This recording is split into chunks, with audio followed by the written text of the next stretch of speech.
Good morning, good afternoon, good evening, everybody. However you happen to be watching and or listening to this, I want to welcome you to the latest episode of the Gaming Circle podcast. The podcast where, we're a little late, but as it was said, if you like us, you'll wait. I'm, of course, your host, Asante, TKO Asante, and all the places we communicate. And I am joined by the myth, the man, the legend, the one who's late but always on time, Mr. Everborn Saga. Good morning, right, sir. How you doing? So today is my fault, but it could not be helped.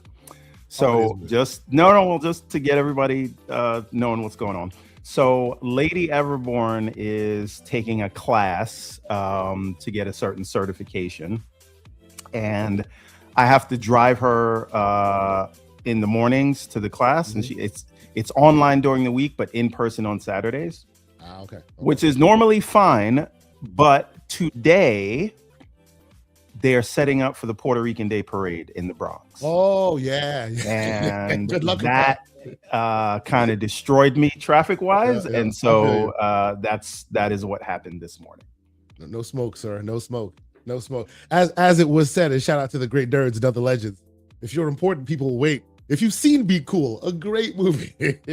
Weird, but a great movie. I love that movie. Anyway, so shout out to everybody who's here joining us. Salute to everybody joining us. You know what we're going to be doing here this morning. We're just going to be turning that hype train up, getting people excited. We are excited. Hopefully, we won't be doing a 4 or 5 hour show this morning, but we're going to be, talk about the stuff going on, talk about what we're expecting to see and get from this show. As you all know, I will be flying out there to hopefully be in the room where it happens. We shall see.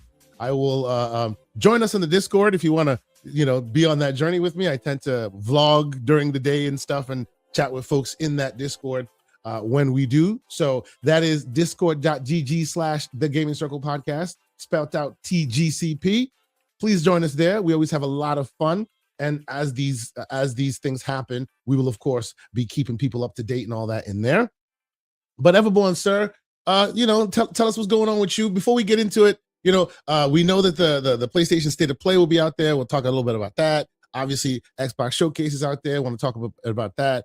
But, there's some smattering of news around that's also pretty interesting. But by and large, it's just hype train excitement for what's about to happen in June. What's going on with you, sir? It's very, very, very exciting times, and we will get into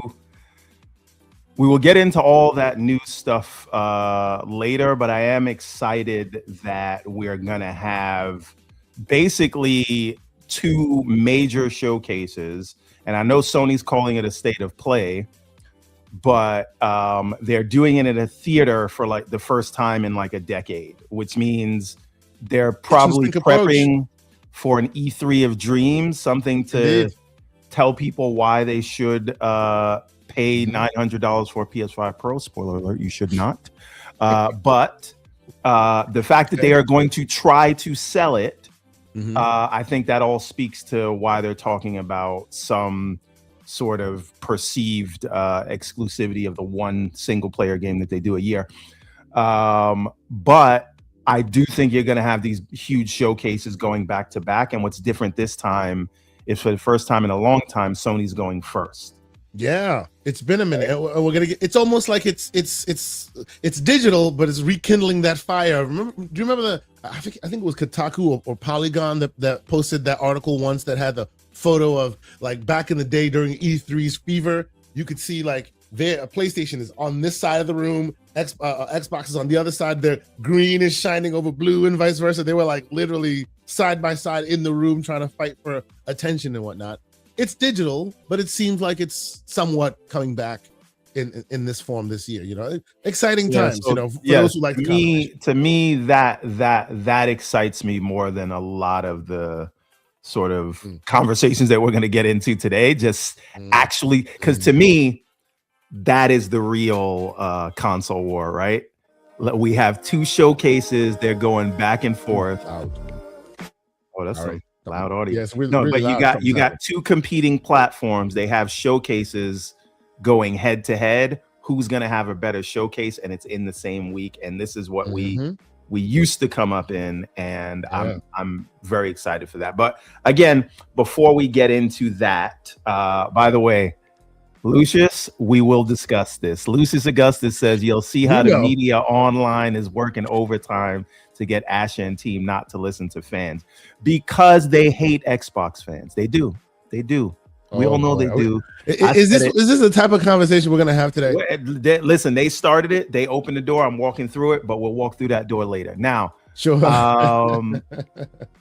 And again, some people are not going to like what I have to say on both sides of this debate, but I don't care. We'll get there. We'll get there. I'm looking forward to it. What we need to talk about is the games that we are playing. That's what we're getting, sir. That's what we're getting. Now, I cheated this time around because usually we don't even like for people in the background. We don't even talk about the games we're playing in the background unless it's a game that's like a zeitgeist mover that all of us are in the Discord like talking about. Then, of course, you'll know what's happening. But usually, I learn about what Everborn Saga is playing literally the moment he tells us right now, and this is on a weekly basis. But because, we found ourselves with a little time this morning, I seem to have cheated. And what did I do? I went and I perused Mr. Everborn Saga's backlog and what games he's been playing. So, sir, why don't you hit us with the first one on your list, which I think is Mina the Hollower. No. Well, that's the latest, but what I've been playing all week is Lego Batman. I have that on the list as well. Speak on Lego Batman, sir. Yes. So now Lego Batman, this may be my second Lego game ever, right? Oh wow. That's so amazing. I'm not really into the Lego games like that one, but this one they said, look, it's Lego, but it's also Arkham, right? Arkham so Lego. They use the Arkham combat, but that's not the only thing, right? Mm-hmm.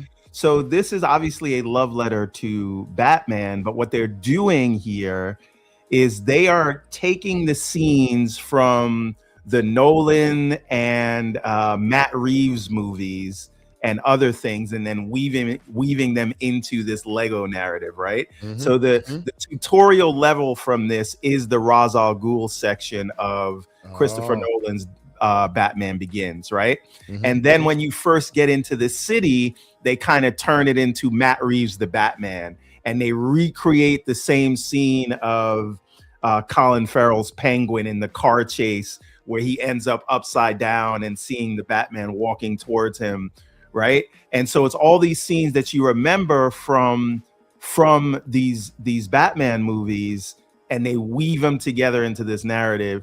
And again, it's Legos, but the combat is actually very fun and satisfying in the way that it works, because again, it is the Arkham combat. So I really am having a lot of fun with it. So you may want to turn up the difficulty a little bit on this, and I normally don't do that, but here it's like you have to, right? Even me, who normally plays on journalist mode, would say turn up the difficulty on this just so you can have some more fun with it. But it is very charming and the combat is satisfying. So I'm having a lot of fun with this. And I bought this the same time as 007. Well, before you move on, I have to say, you said this is your first Lego game. This sounds exactly in a long time. This sounds to me, because I too have played a bunch of Lego games, but back in the day, they were mainly for kids, like really mainly for kids, very dumbed down, and there's still a lot of that same energy here as well. But I think the last one I played was the Star Wars one, which is not just like, they've had many Star Wars ones over the years, but the last output of Lego games that they had was like this culmination of every Star Wars movie ever made in one package. And what you're describing is exactly that as well. They took all the best from all the movies and they're kind of cobbling them together, making this really weird tongue-in-cheek narrative that kind of touches on all of them a little bit, right? Like, it's very, very cool. I think they've come to their ultimate formula, and now they're just like applying that formula to different IP. I'm super excited to play this. I'm very, very. I imagine the combat is still like very faithful to Arkham style. Right? It is, and the traversal is great too, because you can literally latch on to anything with the grappling hook. And mixing that back and forth between the combos and the finishers, and just the switching opponents and things like that. It feels really good. And again, the jokes are funny, and you can play it with the kids around. So all around, I think this is a winner. You have no idea that last statement that you made, how important that one is to me. Oh my God. it's very difficult playing your games you want to play during the day. So if it's a game that is approachable to all, the TV gets to be used. Oh, fantastic. Yeah, That is and so great. Yes. I see Eastside Vandal in the chat saying dumbed down. This is why I say even me turns up the difficulty on this, right?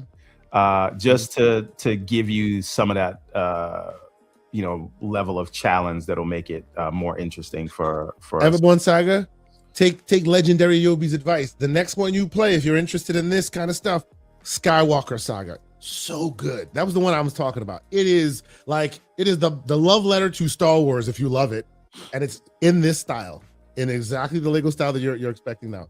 Very well done. Excellently done. Yeah, and so this is definitely a recommend, especially if you have kids or if you're just a fan of Batman and the lore over the years, and you're a fan of the Arkham game. So it has a lot going for it. I think they put a lot into it, and I recommend it. Now, the next game that you brought up originally that I started yesterday was Mina the Hollower. Talk to me about Mina the Hollower, sir, because I know the game. I've heard. I know the studio making the game. It's been a thing that we've heard about. We talked about. I didn't know that it was the perfect 10 out of 10 monster, like mind-blowing zeitgeist mover that it's turning out to be. What's going on with this game? So this is from Yacht Club Games. It's a California studio. They are famous for the Shovel Knight games. Indeed. Yeah. And this was supposed to be, by the way, Jason Schreier has a good video kind of talking about the history of the studio and talking about how this actually became a make or break game for that studio. So if this didn't hit the way it's hitting right now, they probably would have had to rethink the way they do business. But they've been developing the Shovel Knight IP over the last almost decade.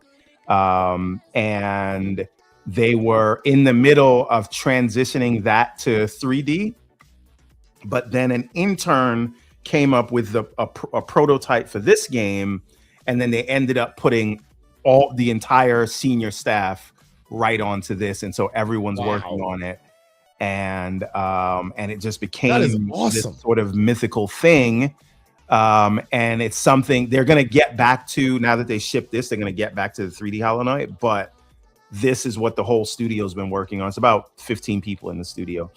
And so it is, yes, if Hollow Knight was there, sorry, not Hollow Knight, Shovel Knight was there, was their take on, a Mario level sort of 2D platformer. This is their take on Zelda, right? Oh wow! Obviously, you add in the you add in the Castlevania elements, you add in the Elden Ring sort of difficulty elements. But if you're familiar with the Hollow Knight, Shovel Knight, Jesus Christ, it's too many. It's very difficult. Very difficult. Familiar with the Shovel Knight games, you know that they have a lot of lore to them, and this is no different. And the mechanics in this game, first of all, you can pick 3 different kinds of weapons, and there are more that you can get later, but you can have a sort of a warhammer, dual swords, or the mace like that, which looks like it's like a grappling hook. But that's if you want to do sort of long range damage, heavy damage, or sort of rogue style. And this is straight up Graybeard approved, as you can see. Like it looks like it literally was built on a Nintendo system, which obviously it was not, but it looks like it was, absolutely right. Fantastic. And it is all about like the core mechanic of you can do your attacks with different attack weapons, but you can also burrow into the ground if you hold jump, or you can jump. Right. And usually with these top down games, there's no jump mechanic, but they added this. Right. And if you think about it, right, since they're moving this 3D as their next main game, Shovel Knight was one dimensional, meaning like you could move left or right. Right. You're moving left or right. This is 2-dimensional in that you can move left, right, up, or down. Right. Because it's top down. And so there's so many more things you can do when you're looking at a top-down game versus a side scroller. And that, I think, will lead them perfectly into when they're doing the 3D game, right? For Shovel Knight. So the jump mechanic, the burrowing mechanic, you'd be surprised with how many things that you can do with this. And shout out to MJ Dark. Shovel Knight is more of a a Mega Man style game. Yes, when I said Mario, I just mean in terms of a character or an IP that can one day be transmedia and show up in different genres of games, right? Like I believe the Shovel Knight character was an assist in what's that fighting game for Nintendo? You mean no? You don't mean what do you call it? Oh gosh, not like my brain's saying Battletoads, but I actually mean Smash Brothers. Yes, I believe so. And there's also an amiibo you can get for Shovel Knight, right? Yes, so they've been expanding that IP as though it was like a Mario style character, and this is their way of doing that for a Zelda style character. So this is going to be their other like main character of that studio. So I'm definitely rooting for the team. I'm glad to see it has potentially upended Forza, which was previously the highest rated game of the year. But again, there's more reviews coming in, so Forza may end up taking that crown again. But again, all around, and I've only played it for a very short amount of time because I just got it yesterday. But I love it. I love the new elements that they're adding to this sort of genre of top down. And I cannot wait to get into this. So I'll probably play this on the handheld while I finish Lego Batman on the big. So, Mr. Everborn Saga, like I'm loving the style of game, the look of it. Like I remember seeing this, but I am more intrigued more than ever about the story that Jason Schreier put forth and you just explained. And I know he's in here. Tech, if you recall, we had the honor of getting to chat with one of the people who works on this game. She actually announced it at the Keeleys, and we happen to have a chance to get a chance to chat with her. I hope we get a chance to see them again this year. I would love to have them on this show to talk a bit more about that process and that whole the what led to them making this. That's a cool story, man. That's really awesome. I love when people, as when people take gameplay styles and elements that look like they're simple and Nintendo-esque of its day and add so much depth to it. Looks pretty cool. I will definitely be buying this. Okay. So anything else on your list that you want to talk about after this one, sir?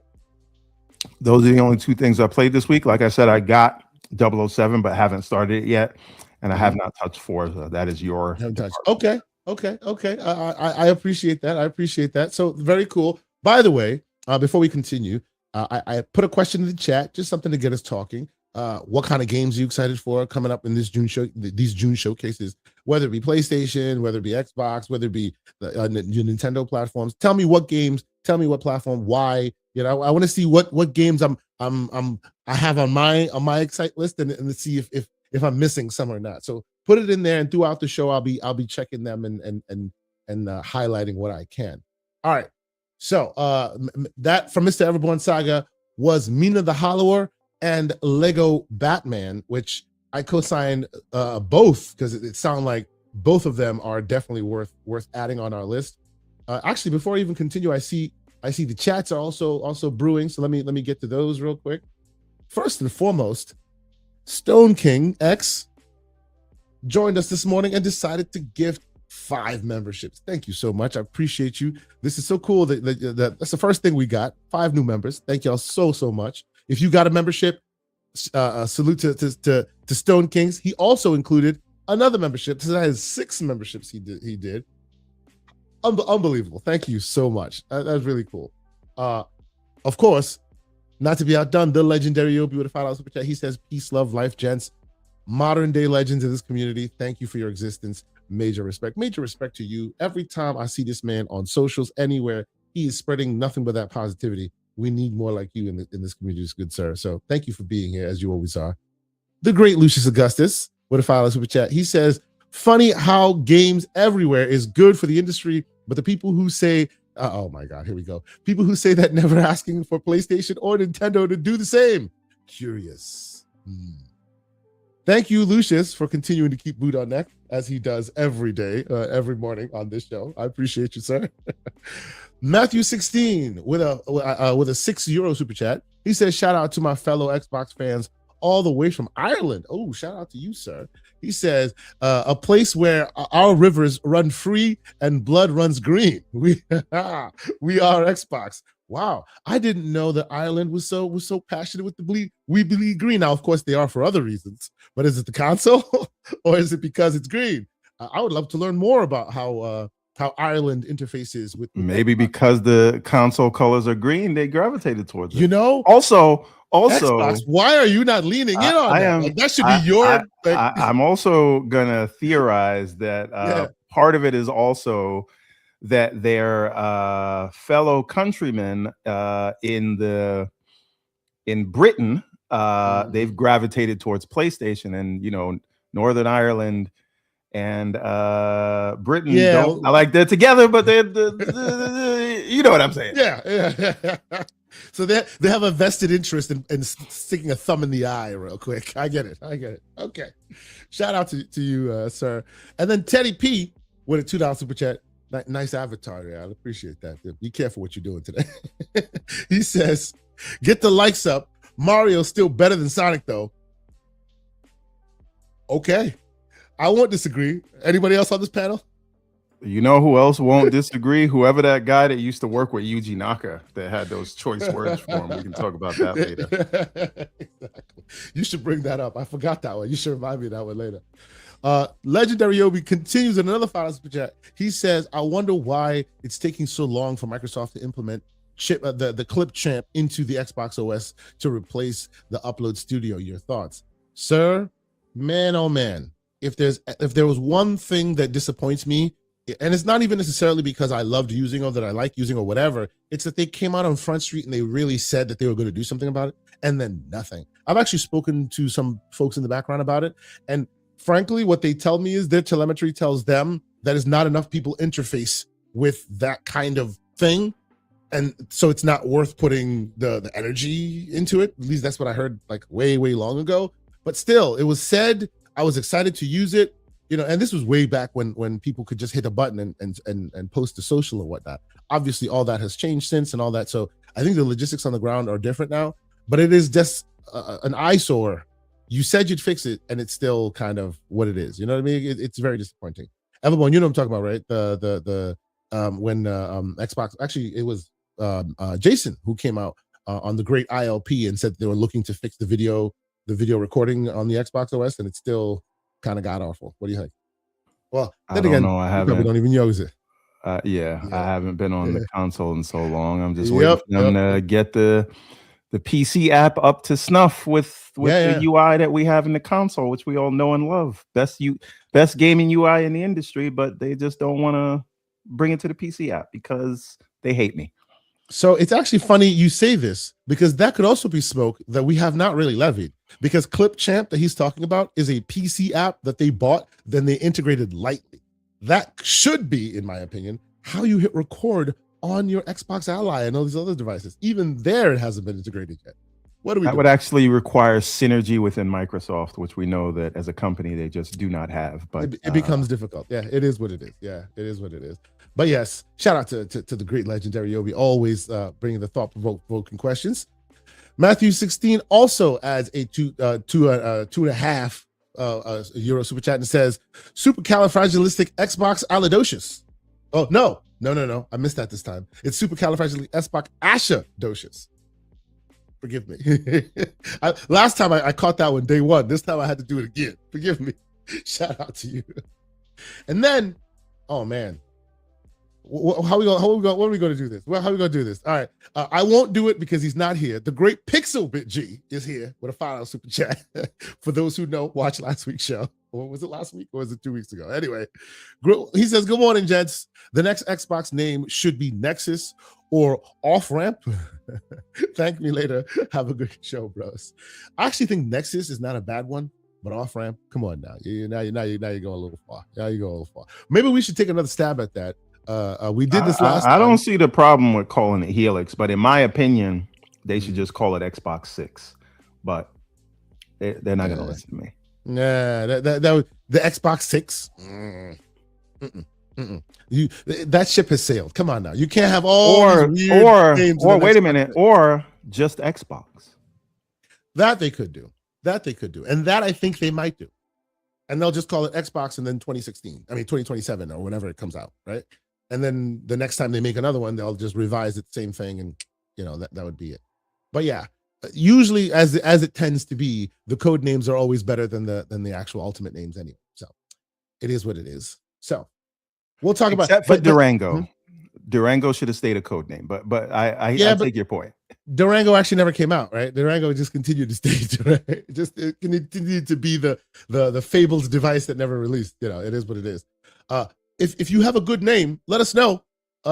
We might be meeting some people. Give me some recommendations to tell them. What do you think it should be called? And should we have to yell Xbox since it's all caps now? We'll talk about that one later as well. Lucius with another 5. He says Andy Robinson, Danny Pena, Ryan McCaffrey are all trying to convince Asha not to listen to fans. It's honestly frustrating.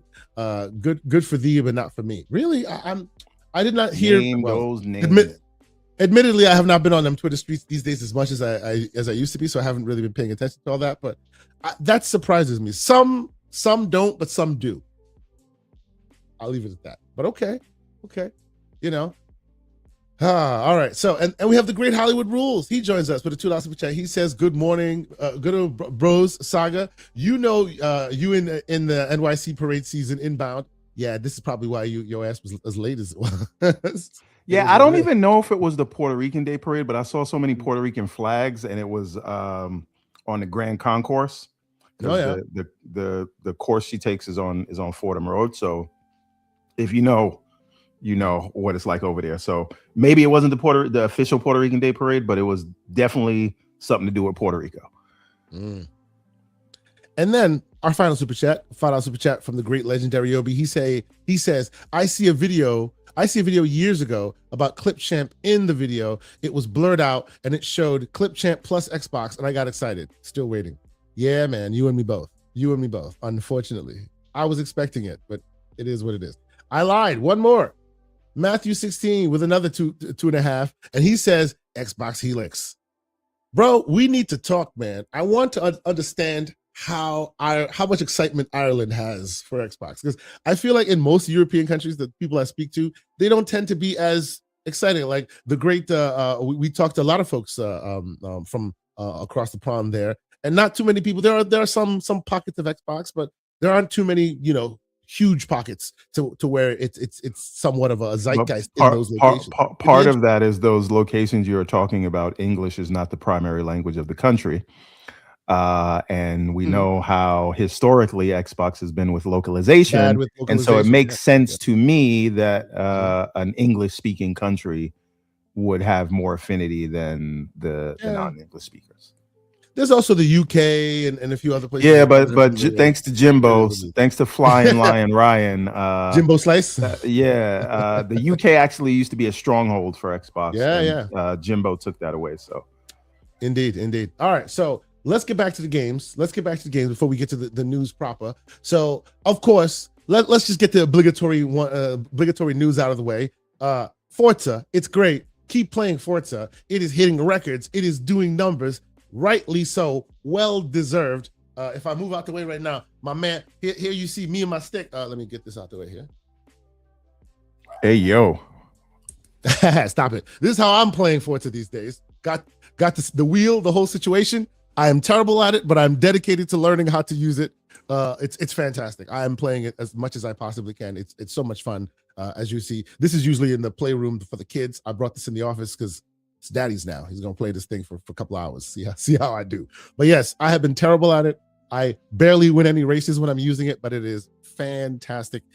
It's like one of the best racing game experiences I've played with the wheel. Even without the wheel, I'm much better on regular controller, but still, it's just very, very cool. It's very cool. I'm having so much fun with it. So and I know you probably are as well if you're watching this and listening to this, besides Everborn Saga, because a lot of people are playing this. A lot of people are playing it. As they should, well deserved. Awesome game. As Everborn, you said, it is the highest rated game this year. It was until Mina the Hollower came and superseded it, but really awesome. I wouldn't think that Microsoft would earn the Publisher of the Year crown. I think that solely goes to Capcom this year. But like the games they have released this year have been decent games, and this is no different. Specifically to Turn 10 and Turn 10 and Playground, because they are still both in the mix. This is what their fourth over 90 meta game. So they are now well honed at the perfection that they've created. So I think it's awesome. Is there any had world a fifth this year, but we'll get to that one. We'll get to that one. Yes, they could have got a fifth. That's right. Is there any world where this one wins like Game of the Year awards? I am not confident. No, and it doesn't need to. Like it will have all the accolades. It has all the players. It'll win in the racing category. But you shouldn't say this because you don't like this game. So everyone. I didn't say that I don't like it. I fully respect. You don't play I always have. I don't play it. That's dismissive. That's dismissive. It doesn't deserve it. Dismissive. I think you need to accept what kind of movies they yes. We keep trying to pretend the Game Awards is not what it is. Yes. And I'm just saying we need to accept what reality is. And so don't get your hopes up understand like that. That's not the kind of, not the kind of show to expect that from. I'm just saying I get the sentiment from those who play this, get super excited, and then go, oh, I wish it got more respect on the big stage, because whether you like it or not, everybody still considers that the big stage, right? So it is what it is. But to your point, it doesn't need it. Clearly, those things usually should go to the games that could use that bump to get something better. These guys don't need no bumps. They pause. They're good to go. They know what they're doing. They've honed it to a fine point, and it is excellent. So if you're listening to the sound of my voice right now, and it's how many days since this game came out, you're probably playing it because the Zeitgeist got you. It's excellent. I'll be playing it. This is my palate cleanser of choice. I've been playing this for some time now, so I'll continue to do that. So yeah, there's that. Let's see what else I got for y'all. Another one that I will quickly just put out there, and then we will move on, because it's another one that is older on the list, but I still like. We were talking about it this weekend in the Discord, and I had to just bring it up. I had to actually play it, pull it out, and re-download it on my system and started playing it. We were talking about old school games that we started this conversation regarding Sega and them quietly killing the Super Games Initiative and all that, and we were talking about what other games. Say they kind of loudly killed the Super Gaming Initiative, but I understand. They did. Because the Super Games Initiative was a big bombastic thing, and then afterwards it was just in an article. It just kind of came and went. And we never even got a screenshot, but. Exactly, which was kind of sad. But the long and short of it is they are still, the news has it, they are still continuing the initiatives that the other remaster initiatives that had also been announced during that same time with all the other games. And of course, y'all know me, if you know the show, if you've been watched the show long enough, one of my favorite games of all time, I would say, is Jet Set, Jet Grind, Jet Set Future, Radio, all of that, right? They're still making those. But to my money, I don't need to wait for that. At least not now, because one of my favorite games that I still play, I played it this weekend. I still love it with all of my heart. It is a game called, now of course here we go. It's a game called Bomb Rush Cyberfunk. That's right, Bomb Rush Cyberfunk. All right, and I'm telling you, from the story to the music to the world, to the locomotion elements, they drank deep of the Jet Set Radio franchise, and they came out with what can only be described as the best spiritual successor, the next version of ever. The music is modernized for purpose. The gameplay elements are insanely cool. It's super cheap. It's been out for a while. Here's some gameplay. Locomotion galore. If you know this kind of game, you know what it is. Your crew is against other crews in the world, huge open world. a slip sliding, locomotion all over the place. You can do bikes, you can do skateboards, you can do roller skates. You're tagging up the joint until their location, until you get the attention of the rival crew, and then you have like a boss moment where you guys like face off against each other, and hopefully you win or you lose. Then you can take over the area and then go to the next area. Very much the same kind of style, but even the weird quirks of Jet Set Radio and all the old stories and stuff. Shout out to Somo Backslap. We were talking about it a couple days ago about the old stories of Jet Set Radio and the characters and the weirdness by which they like Bomb Rush Cyberpunk continues that lineage and like does all weird stuff with this as well to remind you of, hey, remember when that game did that thing? It's all here. I love this game. Everyone should be playing it. It's on everything at this point, I'm pretty sure. So if you haven't tried it before, it's called Bomb Rush Cyberpunk. They say Studio Reptile, the studio that made this, says there's a new version coming out. And it looks like this was very much Jet Grind Radio and Jet Set Radio. That was where the lineage for this came from, even though the world looks like it pulls from Jet Set Radio Future a bit, more bigger open world stuff. But the next one looks like it's going to pull more from Jet Set Radio Future, but making it a multiplayer. So now the idea is, as you're playing, you get jetpacks. They have these jetpacks, as you know, Jet Set Radio Future implemented jetpack. Like there was this jetpack mechanic to do combo systems and all of this other stuff. So all of that is being put into the next one, but it's more multiplayer focused. So you'll be doing that with your own crews and all of this. Multiplayer, as you know, not my bag as much as single player is, but this game is excellent. Again, Bomb Rush Cyberpunk. I love this game. I play it all the time. You should be playing it as well. So there's that.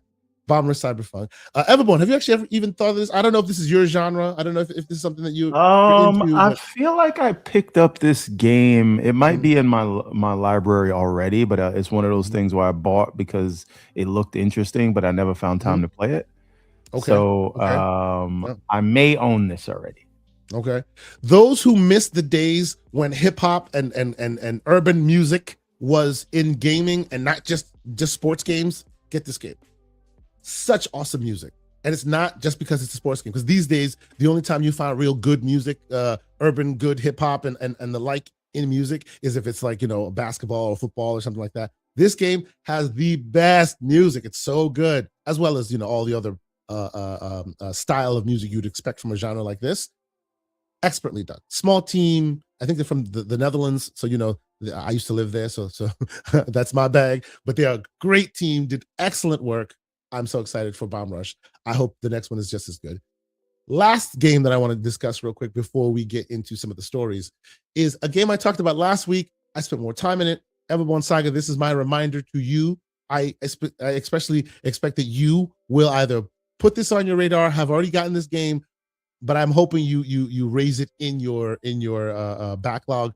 And what I'm talking about is what I talked about last week. It is called Hunt Down: Overtime. It's the second game in the genre. This has been out. Another game has been out before called Hunt Down. I think I played it on PS4. As you can see, it has a striking resemblance to Replaced and a few other games of its ilk, but the game is hard as heck. It will kick your butt all the time. Contra-esque style, a little bit, but very good with the graphics. Hard as heck. Like, it's so much fun. And it's people puzzle, obviously. Oh, how are you going to defeat this person while this person's coming at you? You got to make sure you watch out for this. You got to watch out for that. It is a very cool, interesting, 2D, very retro style, but they're doing really well with the resource allocation, as you can see on the screen. Really good systems, a lot of combat. You got your melee, you got your various combat weapons, shotguns. As you can see on the screen here, lots and lots of mayhem. Really, really cool. You want to turn your brain off, have a fun game, play. Looks like we got Fonz in this chat. Shout out to Fonz. He's finally early enough to catch us live. Yes, sir. Can't wait to see you, Fonz. I'll be there. Be there on Thursday, bro. It's good to see you. Always a great time with Fonzarelli, man. It's always fun. Maybe we'll go to IGN Live again this see you here, Fonz. If you haven't gotten your tickets yet, bro, please go get your tickets. It was fun hanging out with you there. But anyway, yes, sir. Good. I'm excited to see you guys next week. But yes, this is Hunt Down Overtime. Check it out. Really cool. $17 on Steam right now. Very, very fun. Very fun. Very fun. So I've been playing this like from time to time, off and on, in between the other stuff I've been playing. Really, really cool. As you can see, it's like the Punisher, man. You're playing the Punisher. It's freaking awesome. And anyway, very, very fun game. It's called Hunt Down Overtime. That's that. All right. So again, thanks to everybody that's continuing to hang out with us, watch the show. Hit the like button if you haven't done so already. You know, as you know, we thrive here based on all your contributions and all your likes and your hype and letting folks know we're here and letting people jump in on the show. So thank you so much for your continued support. Let's jump into some of these stories. Everborn, I want to talk more heavily about the showcases that are about to be upon us. I think I want to start with the PlayStation side and then head to the Xbox side, since that's in the succession. But there are there's some stuff out there in the zeitgeist that we may want to touch on before we get into that. Anything that we want to touch on? I see people in the chat already discussing some of those things. Shout out to the Black Skeleton. 007 is moving units. It's doing numbers. You know, have you been playing those? Have you been playing that yet? No. I did buy 007, but I have not started it because I want to finish Lego Batman first. Okay, first of all, Paris. See, you thought when I left early last week, I wasn't going to hear the Sonic slander, but I was listening in the background. You didn't get away, and you're lucky I'm not coming to LA. This is this guy. You're lucky you're not going to LA, so you have to hear it IRL, bro. You're gonna have to hear it IRL. Yes, I will send Kay Asante with choice words for you, sir. Damn. Well, and the choice words will be good. Keep boot on that. You see, you can't be trusted either. I'm gonna have to send nerds and other legends to deliver my message. Aaron GB 1001 says 007 is disappointing, honestly. Really? I would love to hear you double click. That is the first person I've heard say that. Yeah, me too. So very interesting. I would love to hear, and no slander, honestly. I haven't played it yet, but in our Discord, people are just raving about this game. They are loving it. Love to hear you tell us more about why you were disappointed. Paris says, "Oh, I knew you'd hear this on purpose. Sonic is the J.C. Penney of gaming." Damn, why so much J.C. Penney slander? Yes, I'm going to deliver a strongly worded memo. That's right. I'm going to type it in all caps like Xbox. Oh man. But yeah, man, there's a lot of excitement going on. Next week is going to be real. We're going to looking forward to it. Oh, okay. Now, we usually don't do this. And I usually don't do this, but he brought it up this morning, and I see him in the chat, so I have to put this out here, right? Shout out to the great BT Maverick. Now, Everborn, I don't know if you saw this. You weren't part of this Discord conversation because this happened on Discord, and this is my plug to say hashtag join the Discord. Always great people there. Yes, we get slanderous. Yes, we get a little heated sometimes, but there's also genuine love in our Discord. It is fantastic. BT Maverick asks, hey, is anyone going to do some giveaways today, specifically the auto picker? Now, the reason he asked that is because one thing that I don't know if you know this, BT Maverick is amazing. He has all the luck in the world, and he seems to always win our giveaway. It doesn't happen from me. I just hit the button, and he always seems to win. So we were in the Discord, just having some chats, right? We were talking about another story that I think we should bring up, which was that the Steam Deck price increase had happened. This is the LCD Steam Deck, and I bring this up because of reasons.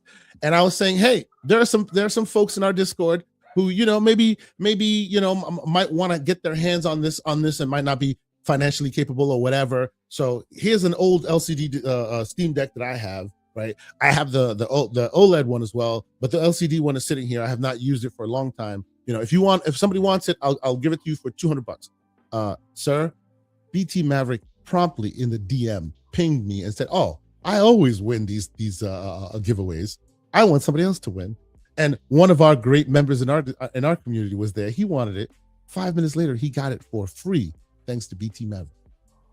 He paid for somebody else to have this device, which I will be sending to the other person free of charge. The great BT Maverick did that. My heart was fuller than it ever been that day, man. It's insane. Fantastic. What an awesome human being. I need to call you out in Front Street, sir. I need to give you your flowers because I had not experienced that in recent years. That was just fantastic, sir. And of course, I am now, and that might be another video I might do. Now I'm dual booting this baby. We're doing FSC on 512 gigs. We're doing the Xbox, the Steam OS on the other. So the wonderful gentleman who gets their hands on this gets the best of both worlds. So I'm gonna be doing that this afternoon. And we'll Fonz Gaming says BT hacks.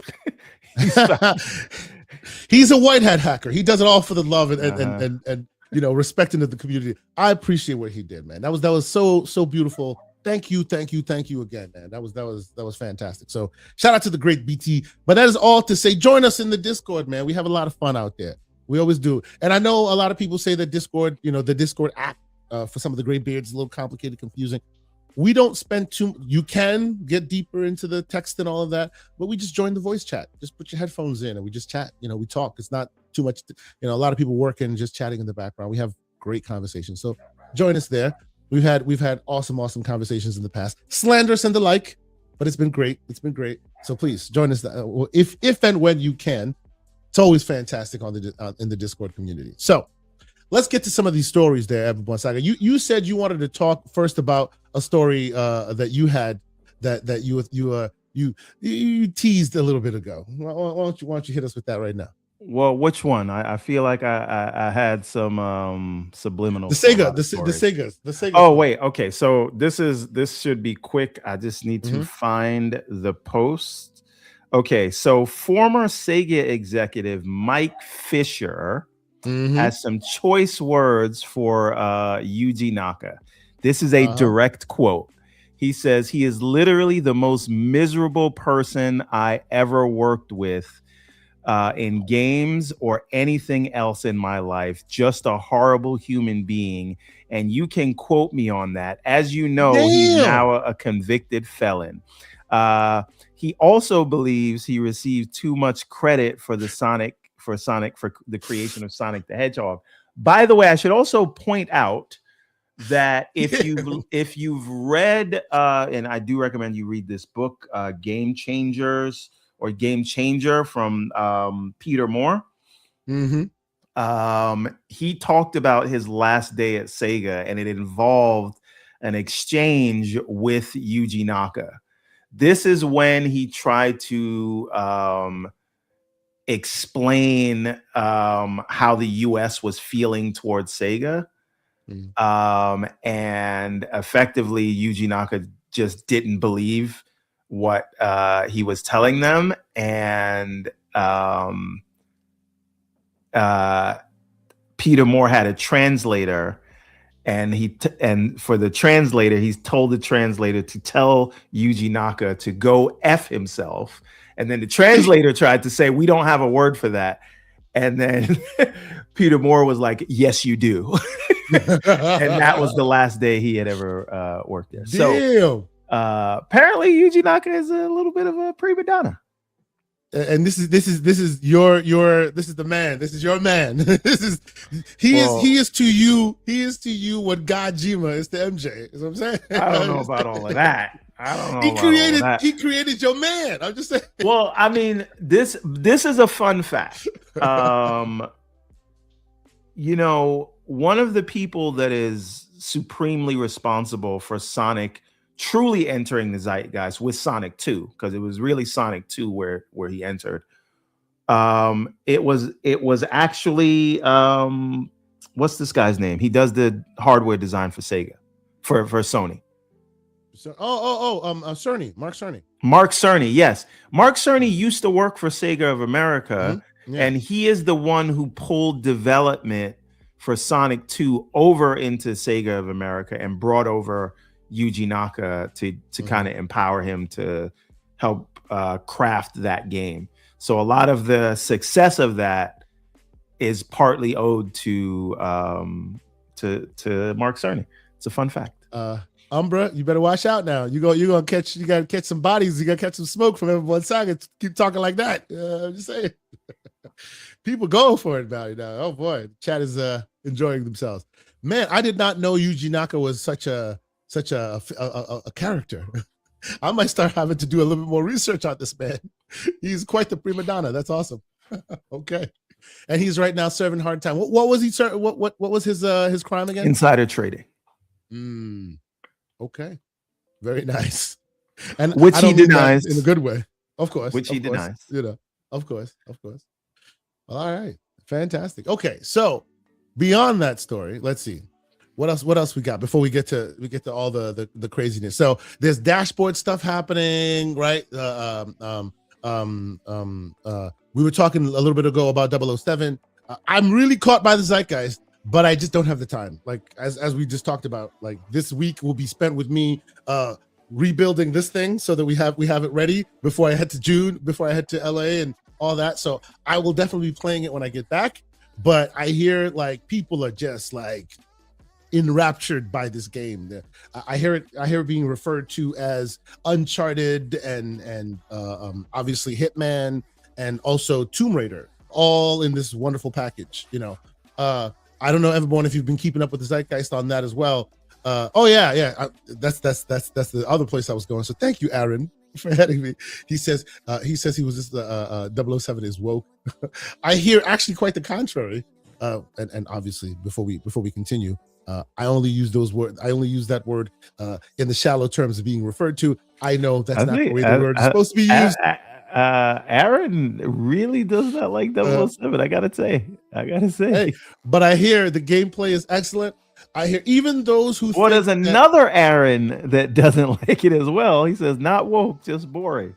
Okay. Yes, a lot of Aarons don't seem to like it. Maybe our Swedish Aaron will be in the chat and he'll counteract. Who knows? Or maybe he won't like it either. But the reason why I hear that it would counteract what people would think as a woke idea is at any moment in time in this game, as I hear it, I haven't played it, but even during the heat of battle, at any moment, Everborn Saga, you could just stop and go be James Bond, if you know what I'm talking about, right? Like you could go and, hey, Moneypenny, let's go into the broom closet real quick, and you could be James Bond, if you understand what I'm saying. So I wonder why people are tarring it with this idea that it's very, it's shying away from the machismo aspects of James Bond. I hear it's quite leaning into James Bond and all of its lineage, but if anyone disagrees, please let me know. I haven't played it, but I hear people really talking highly about it, and I will be playing it after I come back from that. So there you go. Oh, let's see. Some folks in the chat. Big Boss 003, Big Boss _03 says no. 007 is not woke at all. It pays respect to the source material and gives good amount of player choice. That's actually what I heard. So it's surprising that some folks don't like it, but I definitely look forward to trying it out when I come back. I do hear it's moving. I'm not jumping into this argument because I haven't played the game yet. So yeah. I think like you, I will remember this conversation though. Both of you, Aarons. And I will either agree with you in about or disagree with you later, or I will be on your neck. One or the other. I don't know yet. Indeed. MJ, the great MJ, who we've called out on this show already many times, and we continue to because he's a great friend of the show. He's able to $2 super chat. He says, "When Box Phone X is the last console." God, damn. So it's gonna be a Winbox Phone X. Welcome to the new Winbox Phone X, which is the Xbox Windows phone device. No, I hope not. And of course, we have Great Web Dave with a $2 per chat. He says, "Can't wait for Thursday in LA. I got you." He says he got a new shirt for me. We didn't talk about them shirts, man. We have to diversify them. I see a lot of shirts floating around with my face on it. Like, anyway, shout out to the Great Web Dave. Looking forward to seeing you next Thursday, good sir. Anyway, so another quick story that I want to get into. Before I do, though, if you haven't hit the like button, you're doing it wrong. Please do so. Make sure you let folks know we're here. If you happen to be on the X, let folks know we're there as well. Hit the like button, all that stuff. We might not be on, and this is another quick note, Everborn Saga. We might not be on X, or at least I might not be on X for too much longer. I've been kind of digging through the crates and deciding on whether or not I wanted to keep that source live. So I decided I might not. I know you keep up with it as well, so that's why we stream it to folks on your stream as well. This might be just a quick little aside from me, folks. that are watching. If you happen to be watching on X, you're watching on X on Everborn Saga's channel, or you're watching on the K Asante channel, let us know. Is this a useful source for you? Is this something you like? Because I'm thinking of not paying for the premium subscription so we can like source it straight on YouTube. But if it's a really something that you guys depend on, you let me know. Maybe we'll keep it around. So just a quicker thing, letting y'all know. If I don't hear too much, I might cancel it. So the only place you will end up watching the show moving forward would be on YouTube.com, unless Everborn Saga continues his premium membership. I'm thinking about it. So just a little quick aside. What do you think? I mean, everybody? I think I just paid the premium membership on Twitter for like a year. So. Oh, okay, so that's why. Yeah. I did a year, and then I started doing month to month because I was, I was like, I don't know if I want to keep giving this guy money. No, I know what happened. Why it was off last week, because I didn't want to give them my actual credit card information because I didn't really trust them. So, you know how that goes. When they tried to charge it again, that was no longer a thing in existence. Yeah. So I see y'all in the chat. Big Mad Mo. I see you, Lord Negatron. Thank you for your thoughts on it. I see you, Temper 2021. Yes, if you are one who thinks, hey, keep it, let me know, because I'm on the side of it is what it is. But let's move on. Let's move forward. Okay. So thank y'all so much for continuing to support us. We really appreciate y'all. Between all the various platforms, we're almost at 300 watchers right now. Y'all too kind. All too right. excellent. There's a super chat I'm gonna answer very quickly, and we're gonna move on from that topic. Yeah, pop it up. Not really what the show is about. So. Wrong one. Here we go. Oh yeah, there we go. What does the phrase woke mean to you two fine gentlemen? I know it's a touchy subject. This is from can you pronounce that name? I don't want to ruin his name. I would say it's Matthew. Mattiu. Matthew 16. 16. Yes. All right. So Thank listen. Being woke, the term has been watered down, gentrified, and it's trying to be appropriated by a lot of 40-year-old men or whatever, right? Or whatever. I don't really care for what the watered down, uninformed opinion of what that word means, because you will not steal that word, or anyone will, right? It means keeping your third eye open. It means not listening to the things that people tell you just to accept because they said it. It means thinking about things on your own. So when someone says stay woke, it means stay alert. It means keep your mind free from stay on guard talking points. It means look at the other side of things. Yeah. And if you want to let somebody just take that word to mean things that you don't like, that is a you problem. But I will not let anyone change the definition of it.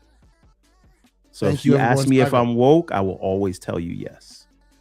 Stay woke, my brothers. Anyway, let's move on, ladies and gentlemen. And shout out to Matthew. Look, not everybody understands what all that meant and that's been the word. That's been what it means forever. So some of us graybeards get a little bit vexed when we hear it used incorrectly. It is what it is. Thank you for the super chat. All right, so let's get to this one real quick, which I thought was super interesting. This is from CDPR.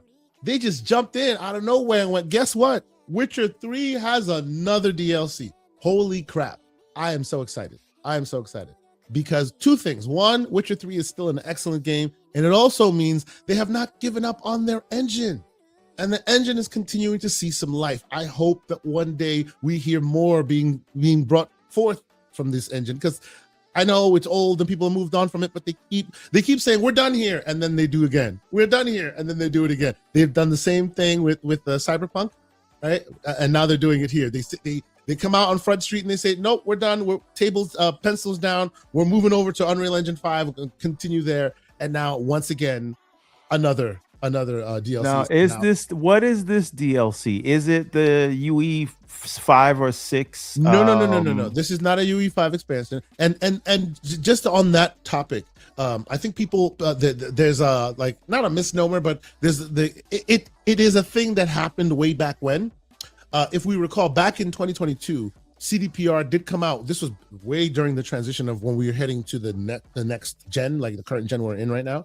There was all talk about upgrades and this, that, and the third. CDPR did release eventually a next gen enhanced version for all platforms, and they just gave it to whoever happened to have the original version of the game. right? That was a big thing. So because of that, it's always been I've always heard in the zeitgeist in the background, like, oh, maybe they upgraded to Unreal Engine 5 and continue doing that. I don't think that'll ever happen. Like, that would take a lot of effort. Well, I mean, think about this though.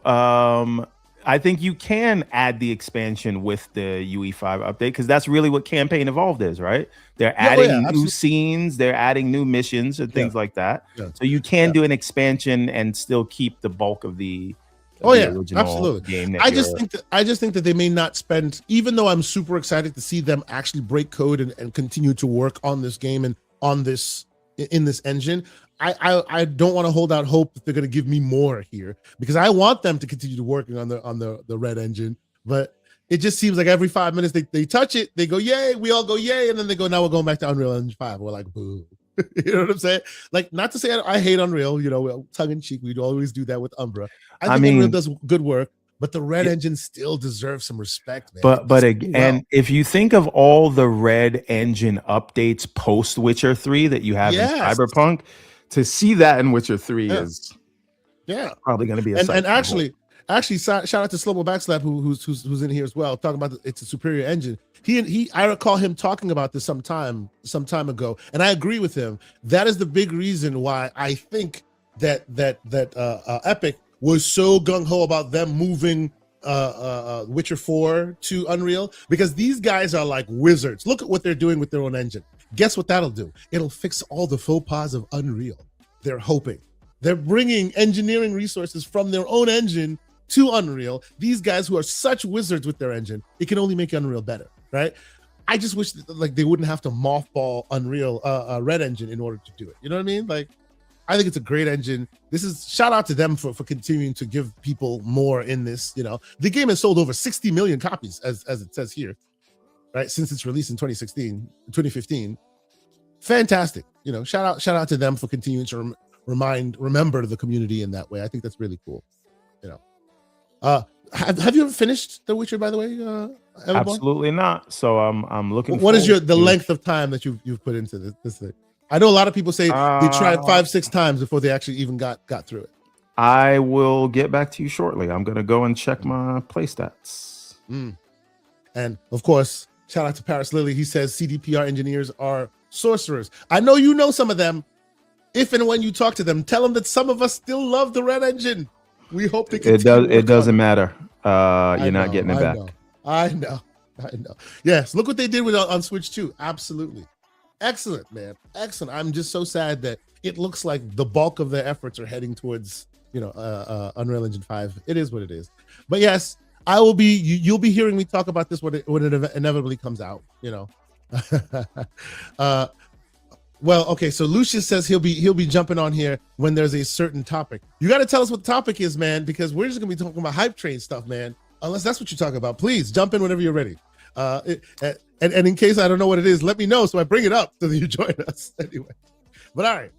So, and I do see some people in the chat being slanderous. Aaron is on fire today. He says Unreal. He says Witcher 3 is overrated, but he all right, I got it. Slow-Mo, because Slow-Mo also says. Hold on, I gotta ask Aaron. Aaron, what do you like?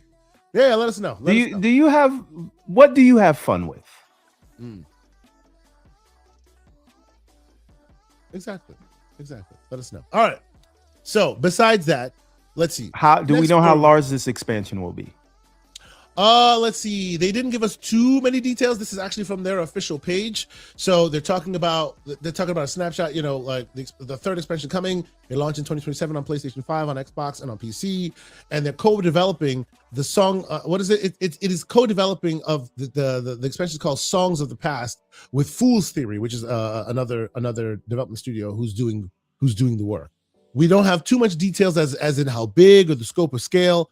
But as you know, and it says it will, let's see here. What does it say? The veterans who worked on Witcher 3, more details on it will be released late in summer 2026. So I imagine we'll hear about this at the Keeleys or at Xbox or show something like that. This is probably prime Keeley's announcement territory. So we'll probably hear more about this sooner rather than later. But yeah, I look forward to hearing more about it. It looks cool. So let's see what else we got here. Let me see here before we get into the stories proper. Let me see. Besides The Witcher coming out and doing interesting things, I do see, like, obviously we just talked about first First Light, PlayStation Summer Showcase. We're going to be talking about in a little bit. There's some dashboard things coming out and all that. Forget about it. Let's move on and talk properly about the Xbox Showcase or the PlayStation Showcase rather. What do you think? Should we head in that direction? Yeah. PlayStation's coming first. We do that first, and then we get let's into do that. Let's do that. Okay. Xbox stuff. Okay, so PlayStation's State of Play, right? As you mentioned at the top of this, it looks like it's called the State of Play, but back in the day, State of Plays used to be like their designation for the lesser show, the digital show, versus the big show, the big dog show. But now it seems like maybe that's been done away with, right? Like it looks like the State of Play. This looks to be a proper. This really big dog is show. going to be a showcase, and the reason for that is they're gonna play it in theaters all over the world. Like actual movie theaters. That is more, to my mind, that's more than just we're showing you Wolverine. They're gonna show us a lot of stuff. So I think this is, you can basically take it to the bank that this is going to be showcase level, even though it's still called a State of Play. Now let's quickly talk about what has officially been announced, and then we'll jump into some of the rumor and speculation that's been floating around the zeitgeist as well. So on the official side of things, Fonz says, I'm just happy I'm not the one being called out for being miserable in the chat for once. All right, and then also shout out to Lemon, the one and only 108 Dragons. He says, good morning, gents. Yeah, and I should mention, shout out to 108 Dragons. I will be on the Dragon's Den, the next Dragon's Den. Myself, a bunch of other great creators. He's doing his 200th episode. So shout out to 108 Dragons. I'm sure it's 200, right? I hope I'm misspeaking. I'll make sure I double check that. But yes, I'll be in the house as well as many great content creators for that day. So make sure you check it out. Yeah, it's a 200th episode. So yes, looking forward to it. Shout out to the great. Also, we got to give Fonz time because we haven't gotten to the controversial topics yet. I'm sure his curmudgeon side will come out when we get to the second half of this conversation. And I will say it at the top for the record. He is the curmudgeon of this community, and I appreciate it. Okay, I appreciate it. I don't think it's a problem. I actually thought the curmudgeon was slow-mo, but I guess. See, and I have never. I've met Fonz. I haven't met Slow-Mo in real life, but I would think that Fonz is an older gentleman than Slow-Mo, so he earns the curmudgeon title. But I mean in the best way possible, for real. So Fonz is Slow-Mo in 10 years, is what you're saying. Oh man, get off my lawn and all that. Yes, sir. Okay. Maybe 5. You need that, maybe man. 5 years. You need that because boot on neck is required for this kind of stuff. So that when the person elevates, now you see you've actually done something. Because you even surprise people who continue who are usually curmudgeons. You know what I'm saying? So I appreciate that. All right. Oh, before we continue on with the story, the great Tech Talk, Game Tech Talk is in the house of 10 Canadian. Shout out to Clef and his great channel. If y'all not watching, a lot of his stuff, controllers and handhelds and all the awesome tech stuff that I'm about. You need to be watching it. He does great work. He's here. He says, I'm on China time, and I usually sleep at this time. I'm so happy I can refresh YouTube and see you live. I got the wallet ready. What are we buying? Ooh, see, now you say you're on China time. The question becomes, why are you on China time, sir? Is he busy doing something? I know that's not in China, but close enough. What are we doing, sir? What are we doing? Shout out to the great Clef, man. We doing. He asked, what are we buying? Right now the wallet is taking a breather. Because I bought, what did I buy? You can slander me right now. You're buying plane tickets. Oh, well. I bought plane tickets, but you can slander me right now. I joined the ranks of the Ragoons, ladies and gentlemen. I got a pretty good deal, so that's we welcome you in, even after all of your slander. And my slander still stands. Oh, okay. He says he's not at Computex, just a weird schedule. Shout out to Game Tech Talk. I still contend the screen, as good as it is, too tiny. Just way too tiny. I'm sorry. It's funny you bring that up, and we should probably just knock that out before we get into this Sony thing. The 2026 Ally device was rumored to be coming out, all but confirmed at Computex. Apparently, it's going to be 8 inches We do not yet know. It's still going to be the Z2E. Yeah. It will have an 8-inch screen, and we don't know if it'll be OLED yet, and we don't know how much memory. I'm going to say this. We don't know the price, but judging by Rampocalypse, judging by the Steam Deck topic that we're going to cover later, I don't expect this thing to be less than $1,200-$1,300, right? Yeah, man. And if it is, and you already have one, there's no way I can recommend that. Not for the 1-inch screen, even if it's OLED. So if you don't have one, I still don't know if I can recommend it, but relatively, if a Steam Deck is $949, you are getting a lot with that. But again, that is wild. We will get to that story, by the way. The whole price changes of the OLED of the standard LCD. Oh boy, yeah, it's the whole thing. We're gonna get to it, and there will be some slander there when we get to it. But yes, let's continue. And the great Doc Dark joins us, who's also here on the show. Shout out to Doc Dark. He said, "Yo, well, hold on. What did we do last week?" It is apparently, if you're in the Discord, you know it is Doc Dork. And he was going off against his new arch nemesis, Picklebit G. Should I show the work you did?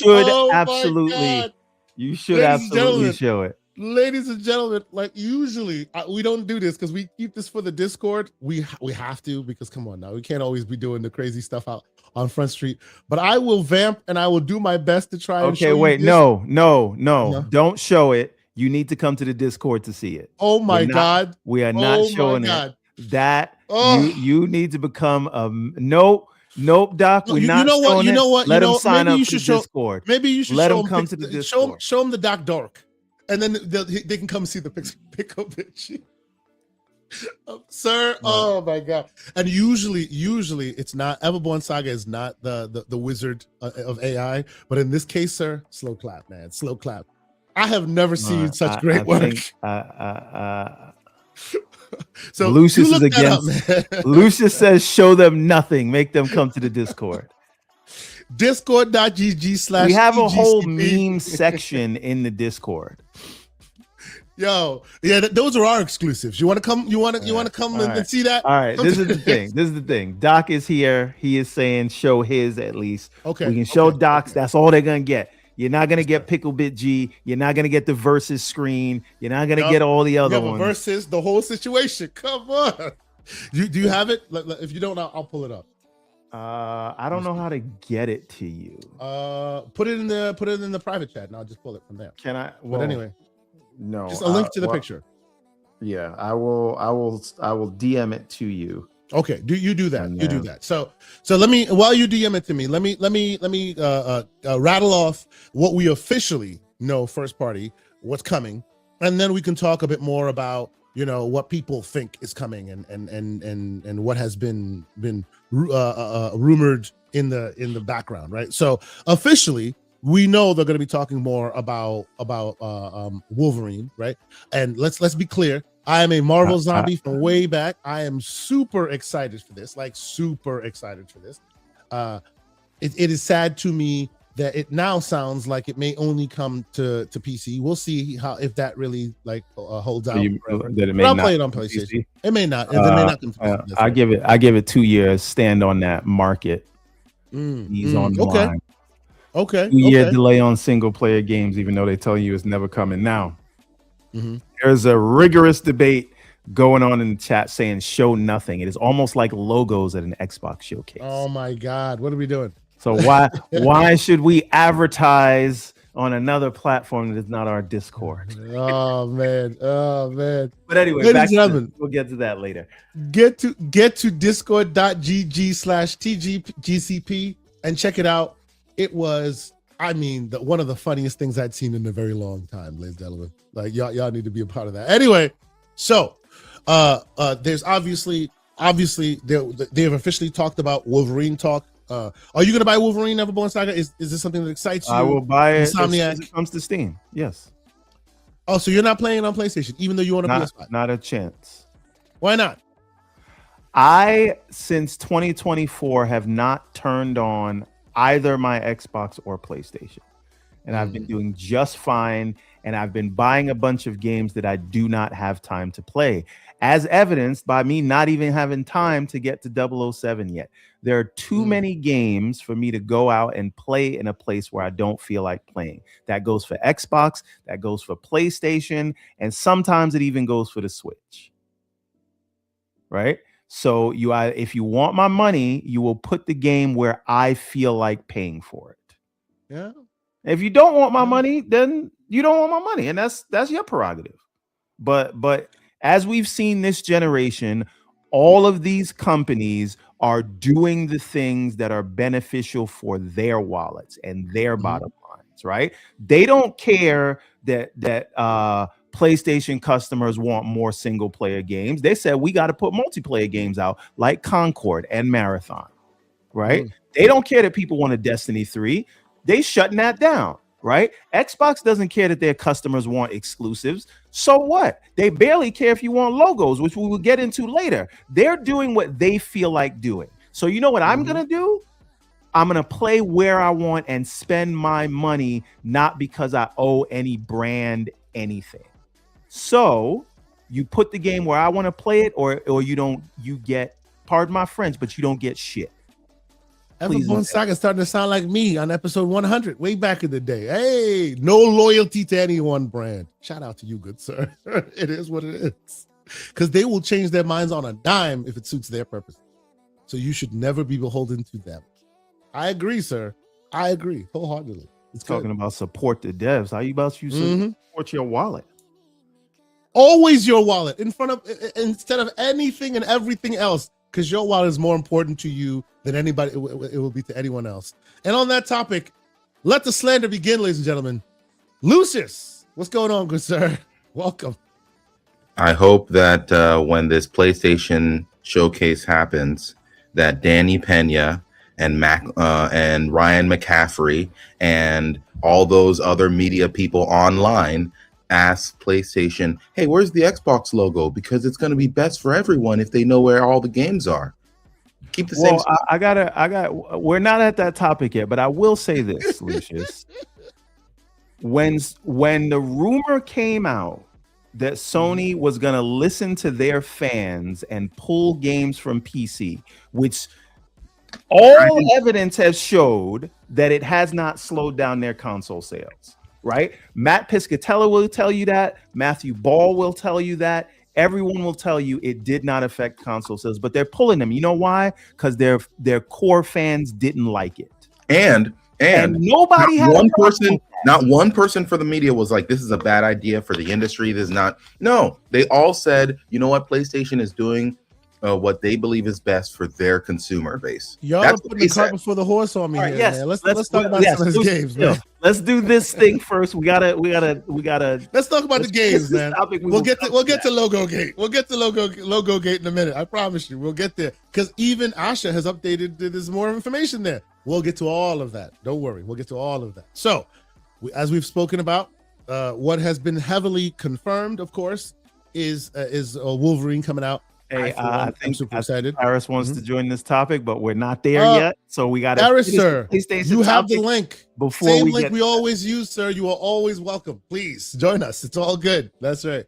So let's get more into the rumors and speculation. God of War spinoff. There's speculation that by Top Insider, and this comes from IGN. There's articles on IGN about it, speculating that there'll be a spinoff game for God of War focused on Freya, on Faye rather, the wife of the late wife of Kratos, and all the machinations that were in. I actually think I saw, if I'm not mistaken, and somebody correct me if I'm wrong, isn't the actress from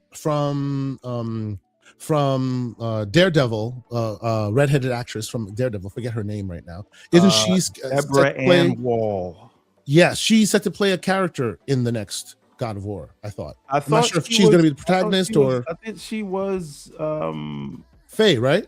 Yeah. Isn't she supposed to be the protagonist? Like it's supposed to be her story, the next one. I thought I saw that. Forgive me if that's a mistake. If there's anything that I know about Hollywood and PlayStation over the past couple years, okay, they're gonna make Faye a particular type of person. I'm not gonna say much more than that. I think you both know what I'm talking about. I won't bring my messiness to Front Street too much. Understood. All right, Understood. so I wanna make sure Paris's line is heard. He says he got the link, just got an issue with trying to call out my friends for having their opinions as if it's a bad thing. You don't have to do that. You don't have to do that. I'll do it for you. It's fine. He says his advice is reach out to Danny and Ryan directly at Summer Game Fest. We will have an opportunity to chat with them. I actually look forward to having that conversation. Yeah, let's talk about it. Yeah, indeed. So, I just wish the same energy was kept on all sides, right? I would love it if there was some level of consistency.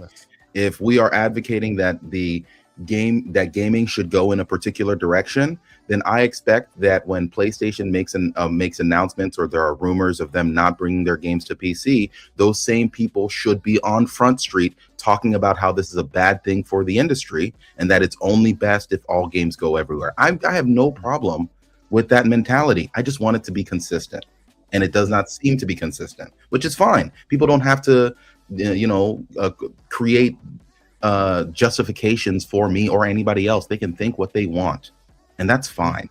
But I also think that it's fair that if you're asking for somebody to do something when they are in a third place position and disadvantageous, and all their opponents are doing something else, it would be nice to be able to also advocate for those opponents to do the same thing, rather than asking for the third party person to do something that potentially will have negative impacts towards them in the future. And here's the reason why I believe that it'll have a negative impact: because Sony and Nintendo aren't doing it. If it truly had zero impact, then why is it that Nintendo and PlayStation still focus on their own platforms, on their own show? Well, I doubt it doesn't have any impact. I'm sure it has impact. The question is, what level of impact does it have, and who is it useful for? I feel like we need some more logistics in the background. Oh yeah, and we can have that intricate. Yeah. That's where we remove the fanboy stuff, and that's where it really gets meaty. Exactly. I understand why consumers won't want it in whatever way they want, but I would understand what the business ramifications are of doing or not doing so. I feel like that would inform this far more, and that's not being addressed. So yeah. Well, I do plan to address that aspect of it, but again, let's get through the state of play, and we will come to that right away. Just nobody wants to talk about PlayStation, bro. Come on. Absolutely no. I want to talk about PlayStation. I'm kidding. I'm kidding. All right. So even PlayStation podcasts don't talk about PlayStation, but let's move on. Yeah. So the showcase, I do think it's going to be big, and I do think they have surprises. I think you will get a way more in-depth gameplay. Go ahead. Of the new Naughty Dog game, right? Which is also interesting that Schreier kind of put out that Sony's not really happy that they haven't delivered a game all generation. And I don't know if this new one, Heretic Prophet, is gonna garner the amount of fanfare as Uncharted and Last of Us. And again, I'm just going by like the groundswell of hype. I feel more hype around Wolverine and even the God of War game than about that, right? Because it's not a new IP. Known commodity. But it's not a new IP, and then you're taking 7 years to make it. Right? So you still, because it's a new IP, you still have some building up to do. And I would imagine that there is some strain around why are we investing this much into a new IP that has to do groundwork, right? Yeah. Shouldn't you keep a new IP smaller and then build it up to where at the level of Uncharted and Last of Us? I think that is the problem of Naughty Dog, though, right? They have been anointed as this, quadruple A mega studio, and everything they make is so, bombastic at this point because of all the accolades that they have well deserved, right? To the point where if they come back and they make something that's a smaller, just an idea to potentially grow again, it might not hit so well with folks, Well, and again, I see that it's me, broke boy, says Schreier walked it back, and people and saying people misunderstood him. Okay. Aside from the fact that that is a little bit convenient, even if you take it at surface level, look, nobody's going to be happy with a game that takes 7 years to come out when you have all those people in that very expensive location. So they've done about all they can do with remakes, remasters, and director's cuts with Last of Us. So that studio has to be funded, and the game is probably still a year or 2 out at best. So, it costs a lot of money, and it's a new IP. So I don't imagine that anybody, no matter how good the relationship is between the studio and the platform, is gonna it's gonna be pins and needles, because you don't know. It is a risk. You know what I mean? I will say, for the record, in a vacuum, I love the actress. Okay, wait a minute. What he says, right? here. Wait a minute. See, slow-mo. This is why you're never beating these allegations, right? Nobody's talking about State of Decay or Fable, but everybody's on their neck about that, right? Everybody says they're not happy. If you have to divert to console wars every time, we're gonna be here for 4 hours. Slow-mo did it, not me. Slow-mo's a key member of our community, especially in GCP, and he started it. He opened the door. I walked through it. But you never beat the allegations, Slow-mo. He's allowed to have his opinion. Let's keep it and moving. I'm allowed to tell him about himself. Everyone is allowed to have their opinion, and everyone is also allowed to be able to reject that opinion and to throw their own opinion out there. It happens. See? Convenient, Mission accomplished. convenient. That was bait. He did the old Gamsley special. All right. Oh, stop it. So, for the record, Intergalactic Heretic Prophet. I'm a big sci-fi dude. Always have been. If you have sci-fi, you got me. I also like Sony games. Love the cinematic thing. For me, in a vacuum, I think this will be. I'm looking forward to it. I love the actress who plays the protagonist. I think she has an excellent, interesting look. She's beautiful. All that, the whole thing. I'm excited for it. I think it's weird, the narrative around it, but of course, we already know what narratives are. But in a vacuum, looking at the content that they look to have put on display, I'm ready to pay for it. So I'm excited. None of these are coming to PC, and because of that, I ain't paying for none of them. Yeah. That if there is a problem, that may be my problem, because I play everywhere and the TV is usually regulated to my family, so that's where the consoles get least amount of time, a PlayStation and like. So if it's only there, it tends to get backburner. That's how happened to me with Soros, right? Yeah, I'd be playing it and beating it now, but it's only on the PlayStation, and Don't that's worry. the living room, Don't and worry. that's the domain of the children. So Don't worry. is Next what it is. year, it'll come to your preferred. I Hey, hope we'll so, see. because then they'll get my money. then they'll get my money, right? Yeah. Then they'll get my money. Yeah. And I could buy it. It's just, if I do, it'll just be a waste of my money right now, because I know I will not be able to have the time to sit down, how many hours it takes to sit down in the living room to play that thing. So it is. Yeah, this is another thing. Anyway. I've donated my Xbox Series and PlayStation to the kids. And Basically, so I did the I'm same. not going to take it back. And there's no chance that any of these things are worth me spending what it costs to get a PlayStation right now. Yeah, I'm not gonna buy a PlayStation just so that way I can play a couple games. I'm good. But again, content looks great. I thought so. I don't understand all the hate. I think it looks awesome. I think she Soros looks awesome, the whole thing. Soros as looks well. fantastic. I think Wolverine's gonna be great, just not great enough for me to buy another PlayStation. If PlayStation was pumping out games the way that Xbox has been pumping out games, then I would have no problem getting a PlayStation. You mean exclusive games, not games that are also on PC where you could play it where you feel like playing it. But I take your meaning. Sure, but like at the end of the day, if PlayStation as a studio and as a publisher and as like a console manufacturer, if they were pushing out a bunch of games on PlayStation, rather than this one game a year, maybe 2 games a year thing I'm not buying a thing for 1-2 games a year. I'm not doing that. But if you had 4 or 5 games a year, I would definitely buy the PlayStation, even at the current insane price that it is right now. I would have no problem with that if you're going to release 5 games. I'm like, all right, cool. Then the hardware is worth it for me because you're releasing those games. Even if I have a PC, there are times that I don't necessarily want to sit at my desk. I might want to sit at that's why you got to put the PC in the living room, baby. I ain't got it like that, like you, Everborn. I don't have the ability to have 2 powerful PCs in my home. where one is in the bedroom and one is in the living room. I ain't got it like that. So I got to choose either one place or the other. And right now it's at my desk. But this is why these things are so useful, right? It opens the door for all that. Yeah. I have my handheld. I walk around my apartment. Yada yada. Going outside.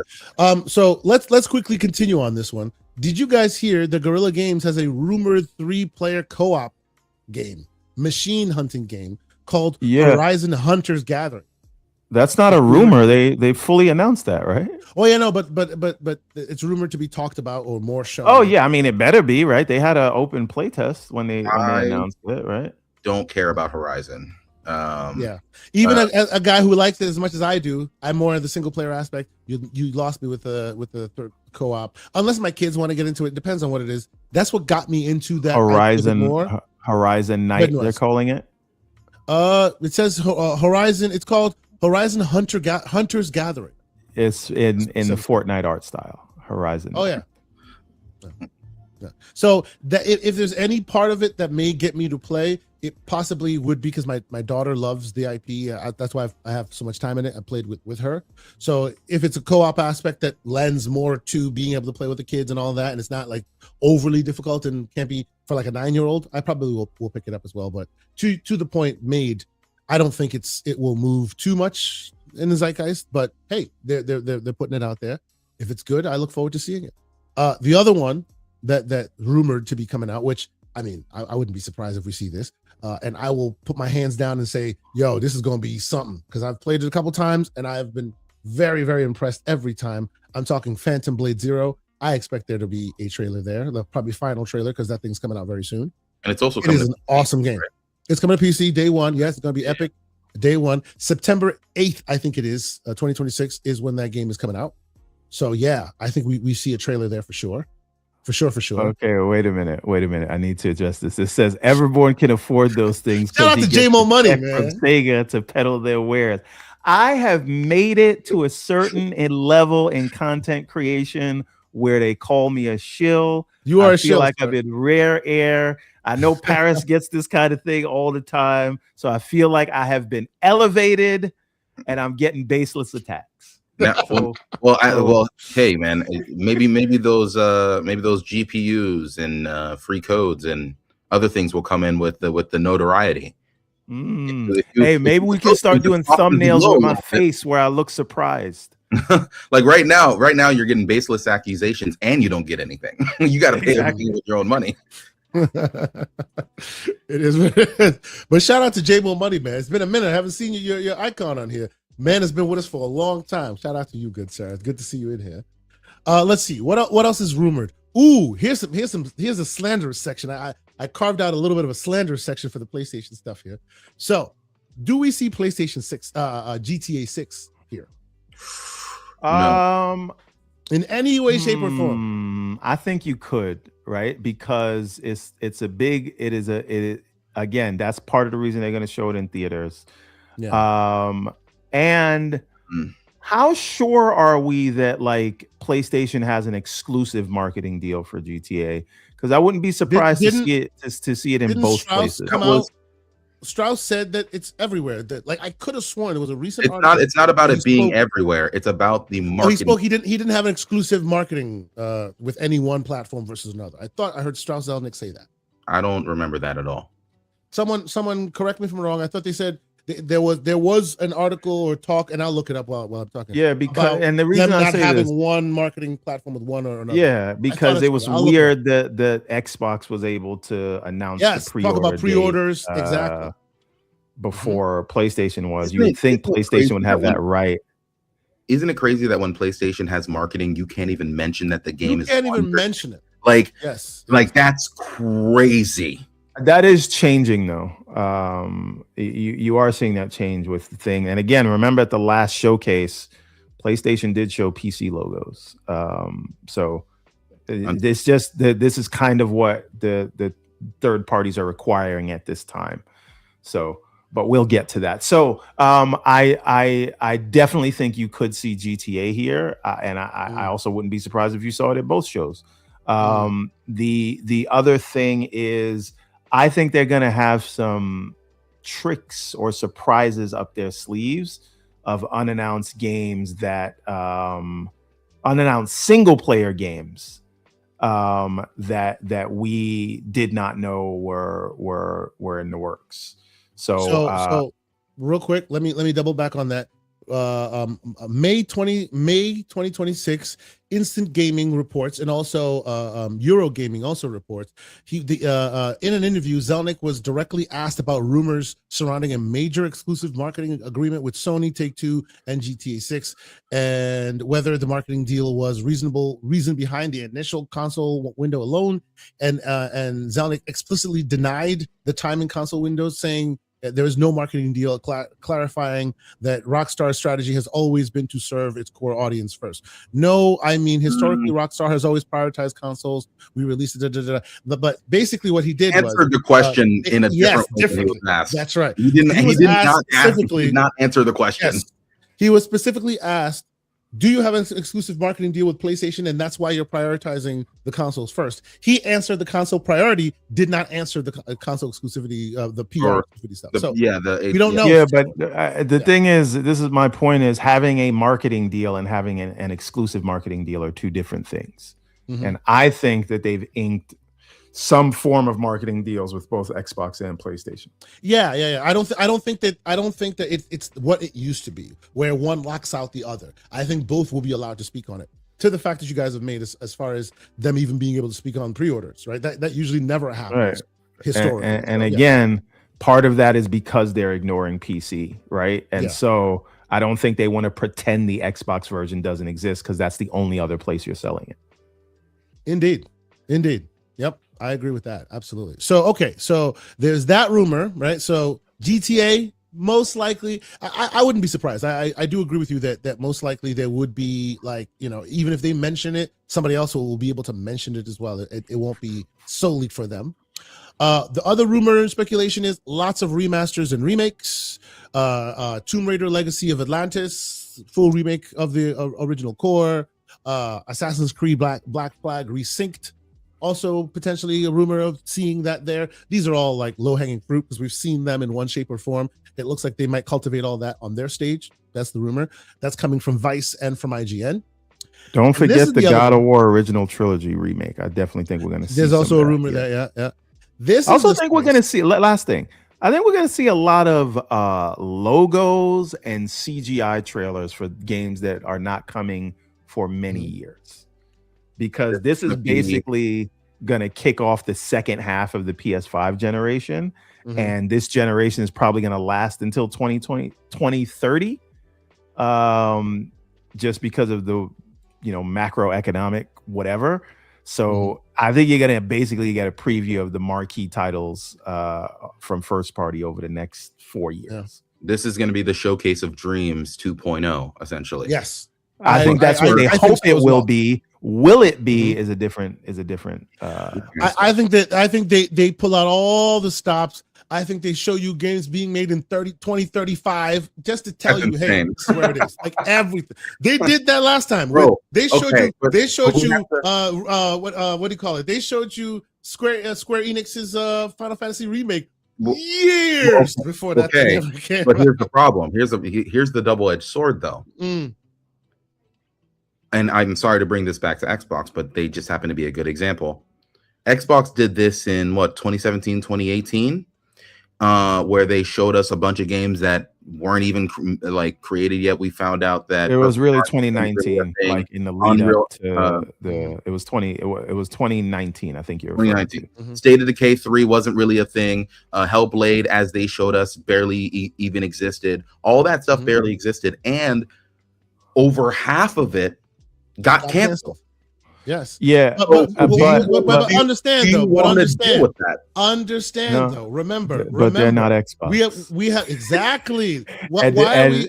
The public and the media are not going to treat them the same, right? Yes. And shout out to the great Jesse Norris, who's in here. He says the E3 of Dreams was so bad in retrospect. Absolutely, it was. But remember, people to this day, and I agree it was. I think we all agree it was. But people to this day still call it the E3 of Dreams. They don't look at. Let me finish. Because you'd have to be asleep to believe it. They don't look at it like the cautionary tale it ended up being, because they still have the mind's eye of it was so great. When Xbox tried to do that, it went right. But So again, I don't think they will be held accountable in the same way, even though I agree that they should be. But at the end of the day, if they want to show you what's coming out in 20 whatever, right? When PlayStation does it, people get excited for what's to come. Xbox hasn't historically been able to thread that needle. And also, you can say, well, PlayStation has a better track record, but do they? Exactly. When you look at how many of their multiplayer games were greenlit, announced, and subsequently either canceled and or released for about a week, you don't know what's going to actually release when it gets announced, right? Yeah. And so showing things so far out, they should be held to the same standard, but they are not, as evidenced by the logo conversation that we will have shortly. As evidenced by its reference as the E3 of dreams, rather than the cautionary tale it should be referenced to as. I think they can get away with it. I think they will do it, and I don't think people will be too upset about it. And shout out to what Nerd said, what you popped up there. Yeah, shout out to Jesse Norris, day one. Obviously, Xbox era inside of my heart still. But Jesse is a monster. I've never seen anyone in the industry produce as many reviews as this guy. Oh yeah. And I've done a couple reviews myself. I'm not anywhere near Jesse, and I know how exhausting of a process that a review can be. And the fact that this man pumps out reviews constantly, I feel like he's doing like 3 or 4 reviews a week. Bro, he's playing a game right now as he's watching the show. It's the only way he's able to finish so many damn games. Like, it's insane. Like it is a monster of games. Yeah, like the full respect for him. And like Jesse is also one person in the industry that can really take the punches. That's not saying that, you know, I like seeing him get punched, but this guy gets attacked all the time for the things that he does when he's just trying to, you know, put in serious work. And every now and then a review will come out and people just make a big deal out of it. And it's not to say that they shouldn't make a big deal of it, that they shouldn't feel the way that they feel, but I'm just giving props to Jesse for the fact that he puts in real serious work, and that no matter how many times he gets attacked, this man gets up every day and keeps pushing the vision. Shout out to him. Yeah, shout out to all the day one folks. They do great work. I appreciate it. He's reminding himself. Armored Core 6.5 core got him nearly killed. Yeah, that was a rough one. You know, that was a rough one. I remember that one. Damn. Anyway, so okay, before let's finish up this whole PlayStation segment. Is there anything else that's forgotten? Some segments of the community think that some people have been yelling about wanting more attention for PSVR 2. There's some that are chatting about, oh, will there be talk of handhelds? And I think that's a bit of a reach. Am I wrong in any of this? Do you expect to see anything handheld? I don't think we're getting any. Exactly. You're lucky you don't get a price increase announcement. You're talking about hardware. This is going to be about the game. Now Jesse Norris is trolling our chat. Shout out to Jesse. Anyway, so yes, you know, truth be told, look, honestly, you should only install it when it comes to PlayStation. That is the PlayStation port that I support. That'd be wild. Yes, they should wear a PlayStation T-shirt when they port that. It is still crazy. It is still crazy that we are keeping the games that have the lowest Metascore, and they're giving all the good games everywhere else. That's crazy. Oh my God! You're teeing me up. You're teeing me up perfectly for the last one here, and then we'll move on to the Xbox one.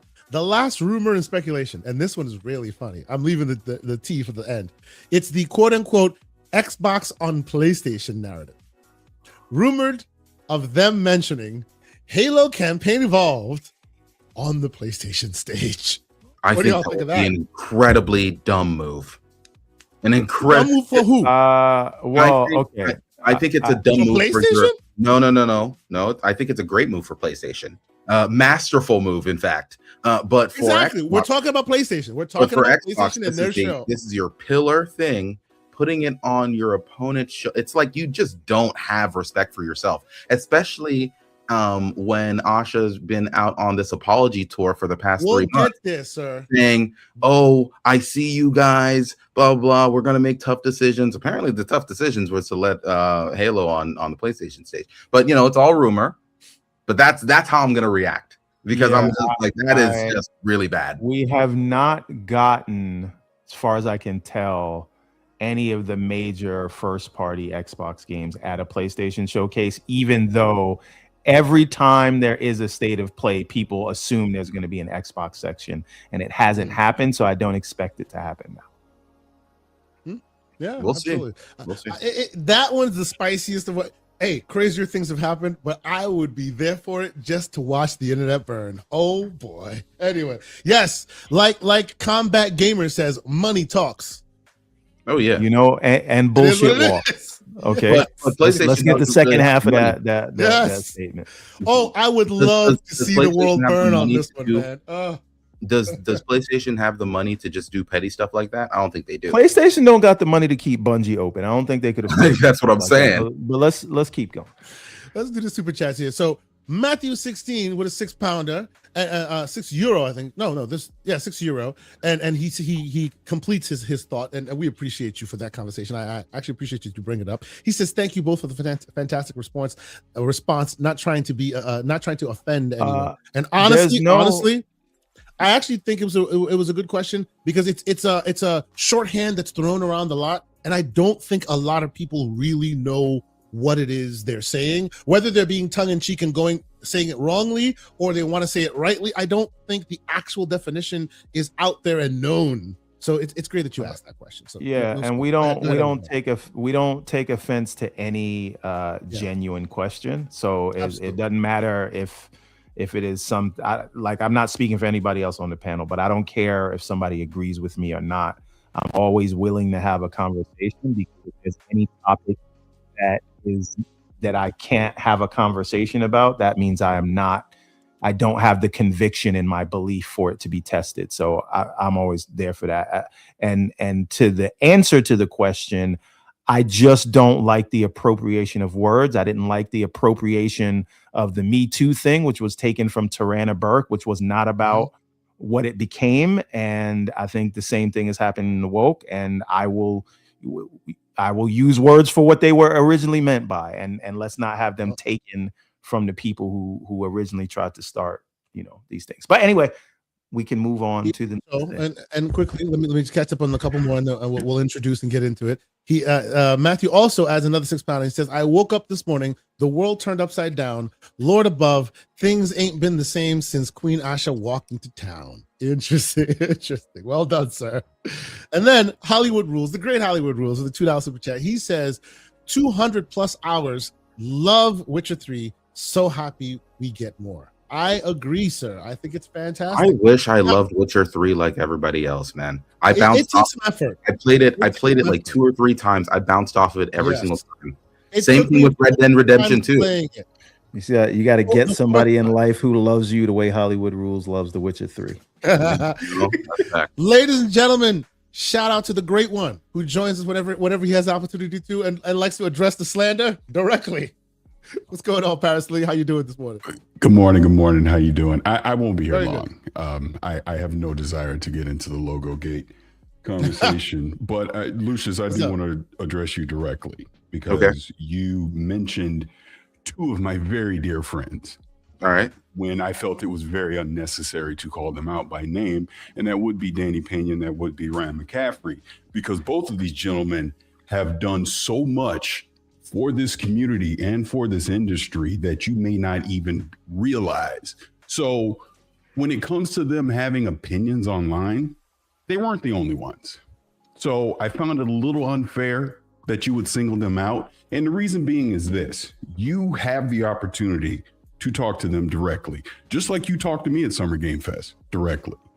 And what happens is, when you come on a platform and you name call people that way, now social media goes after them, and you just keep the cycle going. So I know they have a certain perspective on this, that if you'd actually talk to them you might disagree, but at least you would understand where they're coming from talking about this. So just a little advice.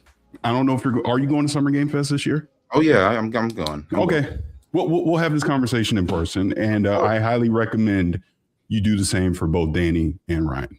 Yeah, of course. That's it. I this is I'll let I Lucius answer, want to but make it clear, I named a couple other people as well. Didn't just name them, and I will name other people when we get into the segment even more. It wasn't specifically to call them out, but it is to say, and this is why I'm reacting so negatively to it, because the sentiment around a lot of people in the media has been, don't listen to the fans. And don't get me wrong, I somewhat agree that that Xbox should not listen to some of the freaks that are online. Okay, like I get it, right? But when somebody like Clobril says something very reasonable, and then a bunch of media people retweet him and say, well, this is why you shouldn't listen because all these people are crazy. Listen, I'm not saying that people online aren't crazy. I'm not saying that some people aren't making unreasonable points. But when a Xbox fan makes a well thought out written point and that is just thrown to the wayside, and so and I want to make it very clear, I'm not saying that Danny or Ryan McCaffrey were the ones who specifically went this route, right? But I am saying that it feels as if the general, that's my point. But go ahead. General feeling of the industry right now is to say, don't listen to those fans that are giving you money. Listen to us, the people who don't really play in your ecosystem that much. Not putting specific names towards it. Don't even pay money into your ecosystem because we receive most of our games for free. Most of us play on PC, and most of us receive a lot of, or at least, these days are kind of over. But back in the day, 5-6 years ago, people would get entire PCs for free. And I'm not saying that they shouldn't get them, right? I want people to be in a place that they are reviewing games at high fidelity and all that stuff. I love it for them, right?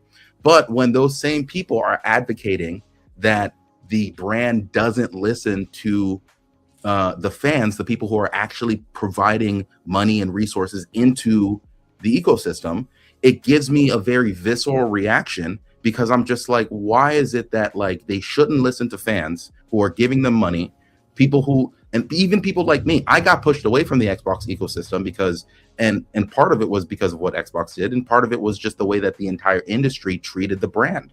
Like, I don't think in any world, a game that was announced for PlayStation 6 weeks before it's supposed to release, oh, it's no longer coming to PlayStation, we'll talk to you later on, like with the Black Myth Wukong situation, right? Like, that was crazy to me as an Xbox fan, and that was the straw that broke the camel's back. Now, was that Xbox's fault purely? No, but it was the way that the industry treats Xbox, and it's the way that Xbox moves out here. And let's just speak like men, right? If you, and this is not to fully put a 1-to-1, but if you as a man are walking out here in these streets weak, other men will try to take advantage of you because they see that as weakness.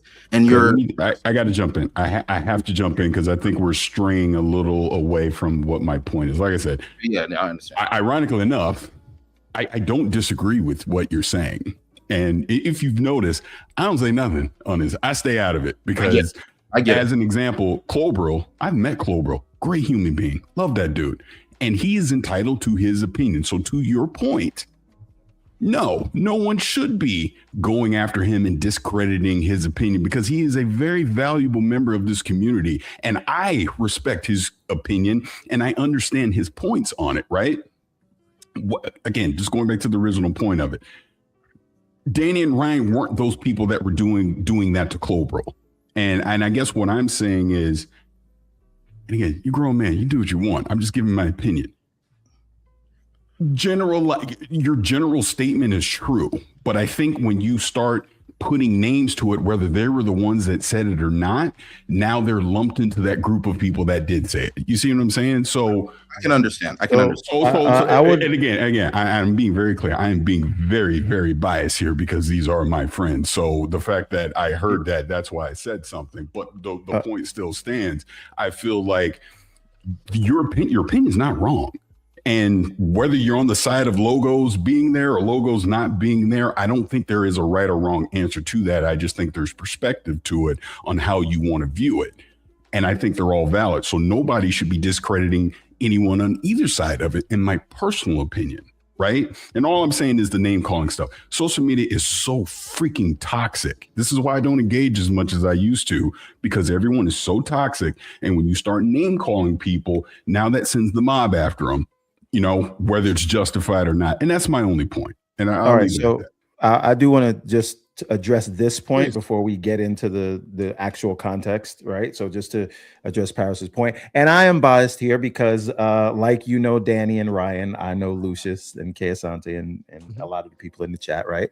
So I know Lucius, and unlike a lot of larger content creators in the community, Paris Lilly does come down and address his points with smaller creators, right?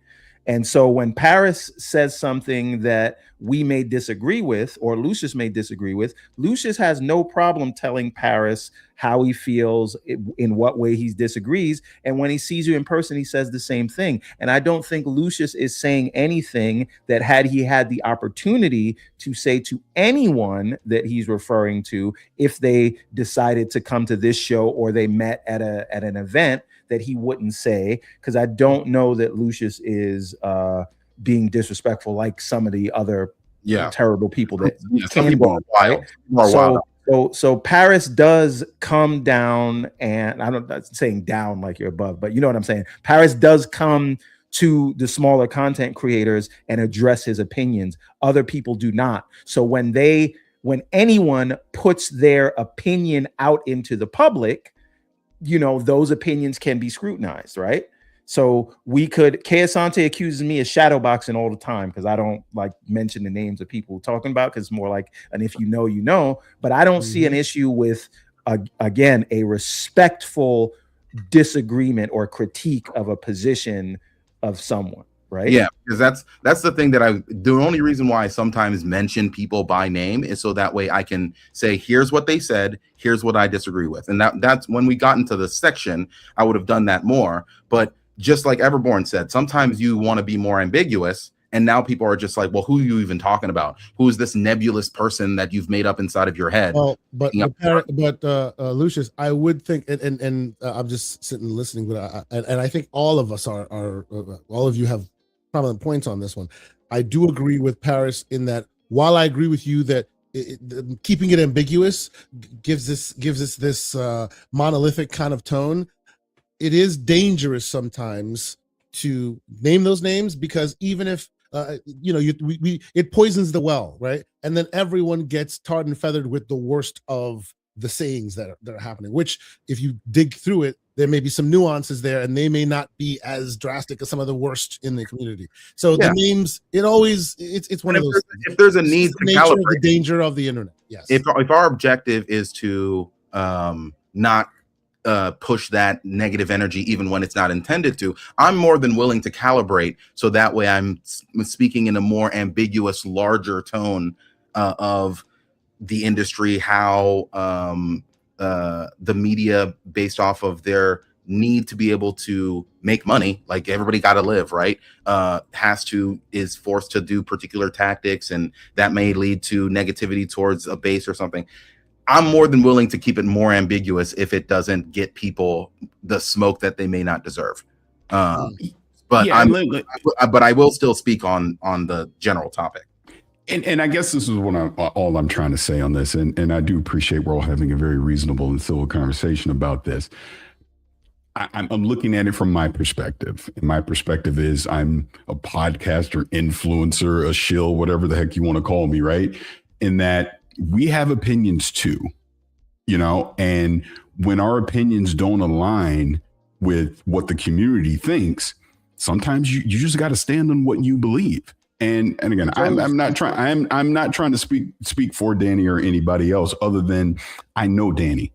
And like I said, that is my best friend in the freaking world. So when I'm hearing him being painted in a way that I know isn't necessarily correct, he's just giving his perspective on, look, you could want the logos, you could not want the logos, you could want exclusive, not exclusives.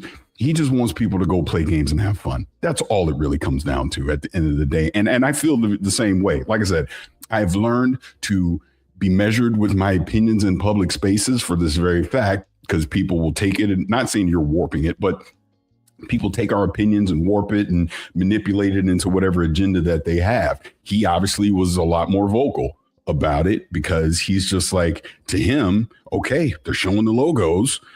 You're still going to get the games. Go have fun and play the games, right? So what has happened, especially in these last few years, is, and let's keep it a buck. Xbox has a lot of responsibility in this because they keep changing business plans and nobody knows whether to go left or right with it, right? And it's created this splinter in the community where either you got to be on this side or you got to be on that side. And if you're not on my side, you're the bad guy and all that kind of stuff. All I'm saying is this. Danny and Ryan are really good people who do a lot for this community. I know this for a 1000% fact. And let's not vilify the good guys. That's all I'm saying when it comes to this. Yell at me, because I go on all these podcasts and I say crazy stuff. Y'all can yell at me because I'll show up and I'll talk to you directly and defend myself. But people like them, I'm just saying, they're good guys. Lucius, again, I'm using this as an opportunity to just talk about this publicly.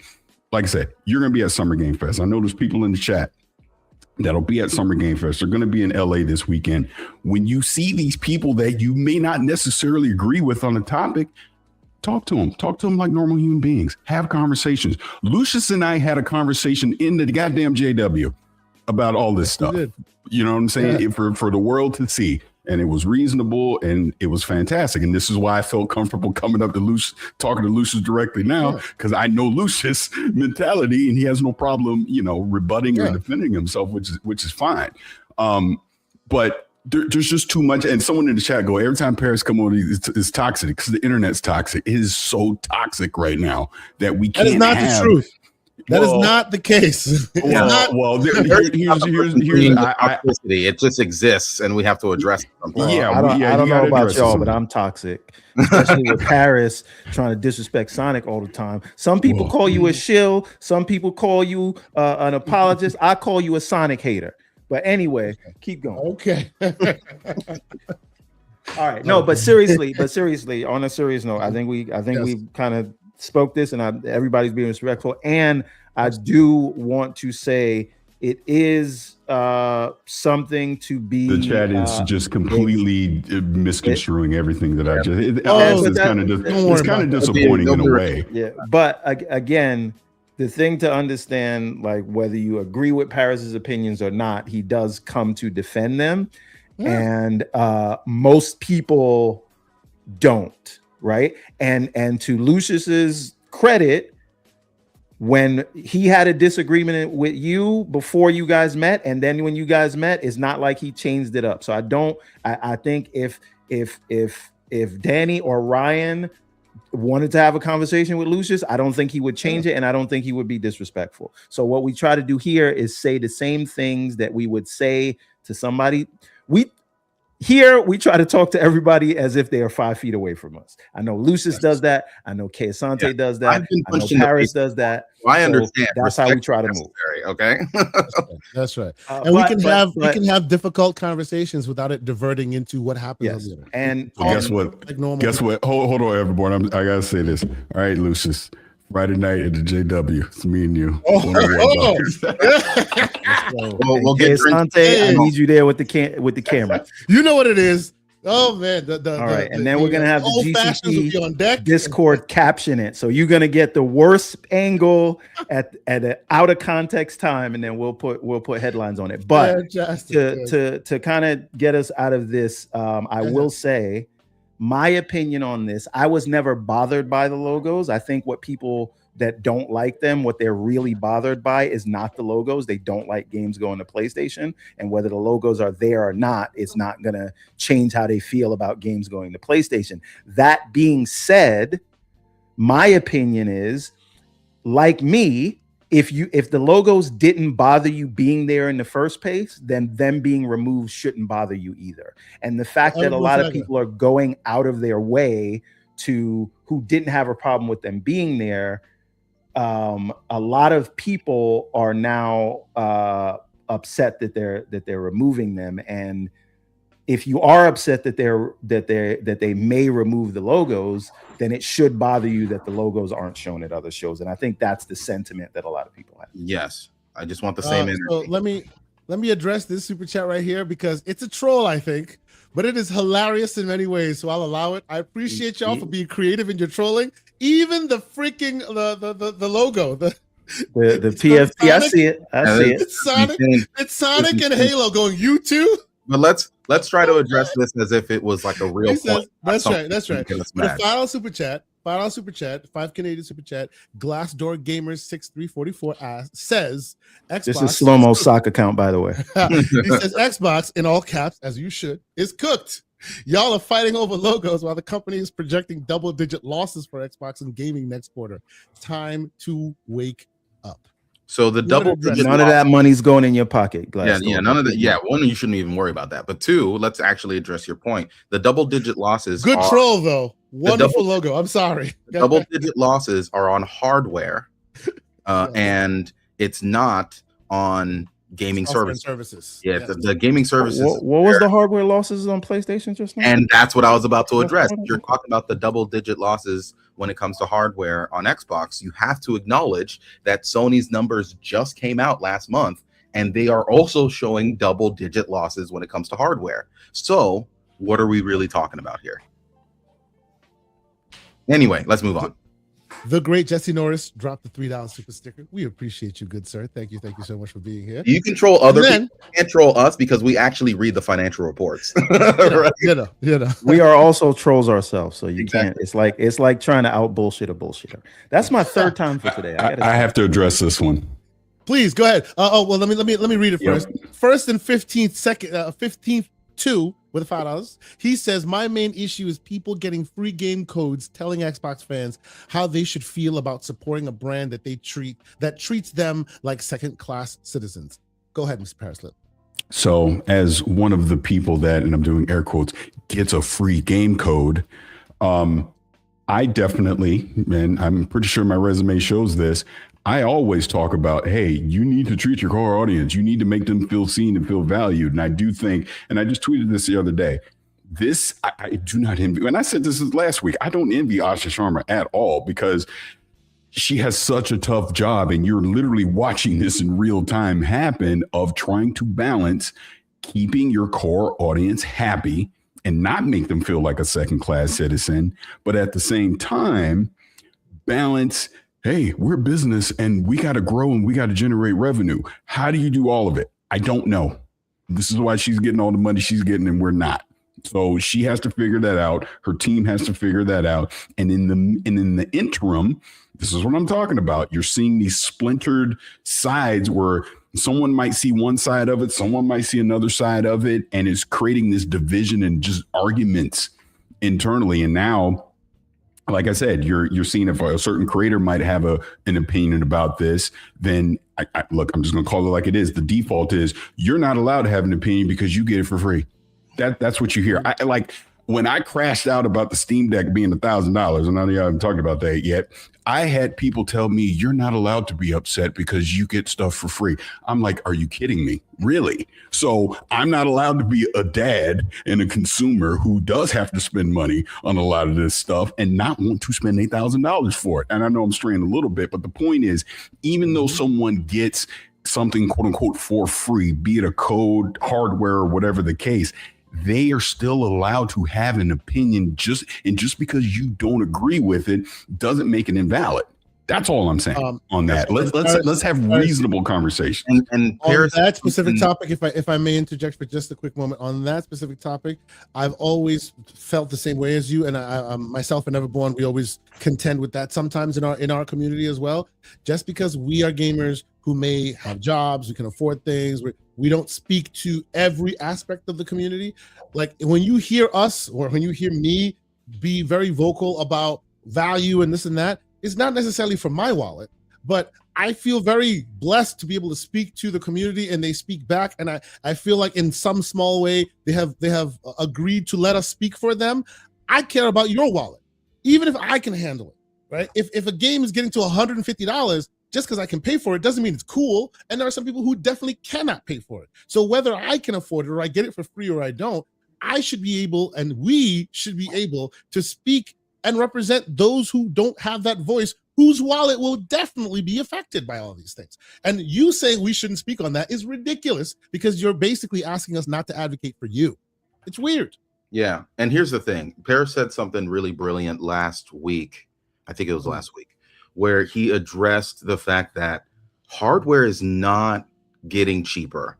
It's becoming untenable to be able to, for the average gamer to get into gaming in the way that they previously did. These prices are completely out of control. Now, it's not fully based off of the greed of PlayStation or Xbox or whatever. They would love to sell you the product as cheap as possible to get you inside of the ecosystem, but you buying games X, Y, and Z. It's real. Like, we have to address the fact that Asha Sharma is in a very tough situation, that a lot of the levers that people would have been able to traditionally pull previously are not things that she can do right now based off of the economic situation that we're in, based off of the Rampocalypse and all this other stuff. Those levers are stuck in place. You can't sell your Xboxes for $400, $300 like you did a couple years ago. It is literally impossible. Yeah. If this was Gen 8, the Series S would be $149 right now. Exactly. Yeah. And that's the problem. Yep. Let me catch up on a couple more super chats, and we'll definitely get into the rest of it. Glassdoor continues the troll with the $2 and says, "Nope, Amy said early teens for gaming." That's a good troll, sir. Very good. Troll. Anyway, see, if we didn't read the financial reports, we believe you. But yeah, exactly. Wait a minute. What? Whoa. I have to address your chat directly because, my God, it's been 6 years and you're bringing up the Cyberpunk chair. Really? So you think I was compromised? Hold on. You think I was compromised by the Cyberpunk chair? Did you not see my Cyberpunk 2077 review that debuted on December 10th, 2020, where I did not recommend the game? Y'all got to let this go, bro. It's getting ridiculous. But let me say this. I'm going to use this as my exit point because I got to go. I just want to come in and chat for just a second. Yeah, I'll be at Summer Game Fest this weekend. Like I said, obviously, I'll see all y'all except Everborn there. Yeah, and anybody that's in the chat or watching this, hey, if you're there, please, if you see me, please come say hello, please. I don't bite. And for the record, I don't bite. And I love to have conversations. For the record, I've met this man on multiple occasions. I met a lot of content creators. There's a lot of back and forth that goes on them Twitter streets, the keyboard cowboy. Great human beings. Great human beings. It is usually the highlight of my trip, getting to see and hang out with Paris and all these other folks. Paris, look forward to seeing you next week. Thank you for being here. I look forward to seeing you too. It's going to be a blast, man. It's going to be a good time. And Paris, I would ask, although I will not be there at least until next year. Got to finish building this house, but maybe if the opportunity arises, why don't you introduce Kay Asante and Lucius to Ryan and Danny? And these guys can have a conversation. I think it'd be a fun conversation. Don't you think that's what I was literally just alluding to? Yes. Last year. We're gonna talk about it for sure. No, that's a good thing. And Ryan and I spoke last year at some length. Great person. You know, I know there's a lot of back and forth that goes on with IGN and all that. I actually wish that there was a time where some of these difficult conversations can be had in a more respectful way, because it always ends up going left. You know what I mean? But we'll do some more talking when we meet people in real in IRL, as they say. So, Paris, one last thing. Yeah, one last thing. This is actually for you specifically, Kay. I am debating right now if I show up Thursday or Friday. Right now, I am booked and scheduled for Friday to be there with hotel and all that. Okay. It sounds like everybody's showing up on Thursday. Thursday, yes. I think around 1-2 o'clock in the afternoon, all of us will converge on in LAX that will be there. Wait, and you got my number, right? I do. Yeah, text me. Text me. You never know. I'm only an hour and a half drive away, so you never know. I might show absolutely. I will definitely keep you posted. Yeah, for sure. All right, man. It is always a great time hanging out with you and all the great people. Just for the audience's sake, just so you understand, we have these conversations. It hits differently when you are in real life. If you have an opportunity to come and meet people and talk to people, talking gaming in real life is so much better. Thank you, Paris, for being here. As you always show up here. See you next week, sir. All right, I'll see you next week. Peace, man. Thanks for Paris for being here as well. You know, thanks him for coming on and having some straight talk, because sometimes that's necessary as well. And y'all for being respectful. And those in the chat. I will say once. So being messy with that super chat, by the way. Yes, he is. Yes, he is. But he also is anointed to keep them street safe. So if you go too far, he will smack you down. He's here. And I've seen that he's been doing that to a couple of y'all today. So relax. Be cool. Be easy. We like to talk. You know, we like to slander, but we keep it above board. If you go too far, you will be slapped. Soltech with a $2 super chat. He says, please like and subscribe. Lucius 1, Paris 0. Let me finish the super chats real quick. We're gonna get to it. It's me, the broke boy, $2 super chat. He says, I took a pic of Paris' reaction to that increase. Sir, I would like to see what that was. I have a feeling it might be slanderous. It is what it is. The Great 108 Dragons TV with a $5 super chat. He says, let's say this. I'm tired people in this community not respecting people's opinions. If you don't like it, there's an opinion. Don't listen and stop the insults. True. Now, I won't say that directly is what Lucius was doing, right? Because Lucius was making valid criticism of something that should be debated. But it makes sense. I do understand why Paris came because it quickly goes left for no reason. It can. And after this super chat, I will address it in a different way by reading what Chlorobril said himself, and then we can discuss that throughout the framework and whether people's reaction to that was feasible or whatever. But I'll give context as to what I'm talking about. And the first and 15th, a continuation of his first super chat, $2 super chat. He says the point was against people not wanting Xbox to compete. I just don't. I just about this thing, right? And we have had many debates on this show about logos. It is not a secret about how I feel about them, right? I don't. I genuinely don't care about the logo. Logo gate. Every time I hear logos, I want to hear. It does rub me the wrong way, and I'm not naming anybody's name. But if you were on my side of it, that the logos didn't bother you being there, I gotta ask the impetus of why it bothers you if they may go away, right? I really have to ask that question, right? If they didn't matter, if no one else shows the logos and it didn't matter that they were there, and people who didn't want them were being childish, then if they go back to the industry standard, why is it a problem? Unless some people, and this is not to Danny, this is not to Ryan, but unless some people really just want Xbox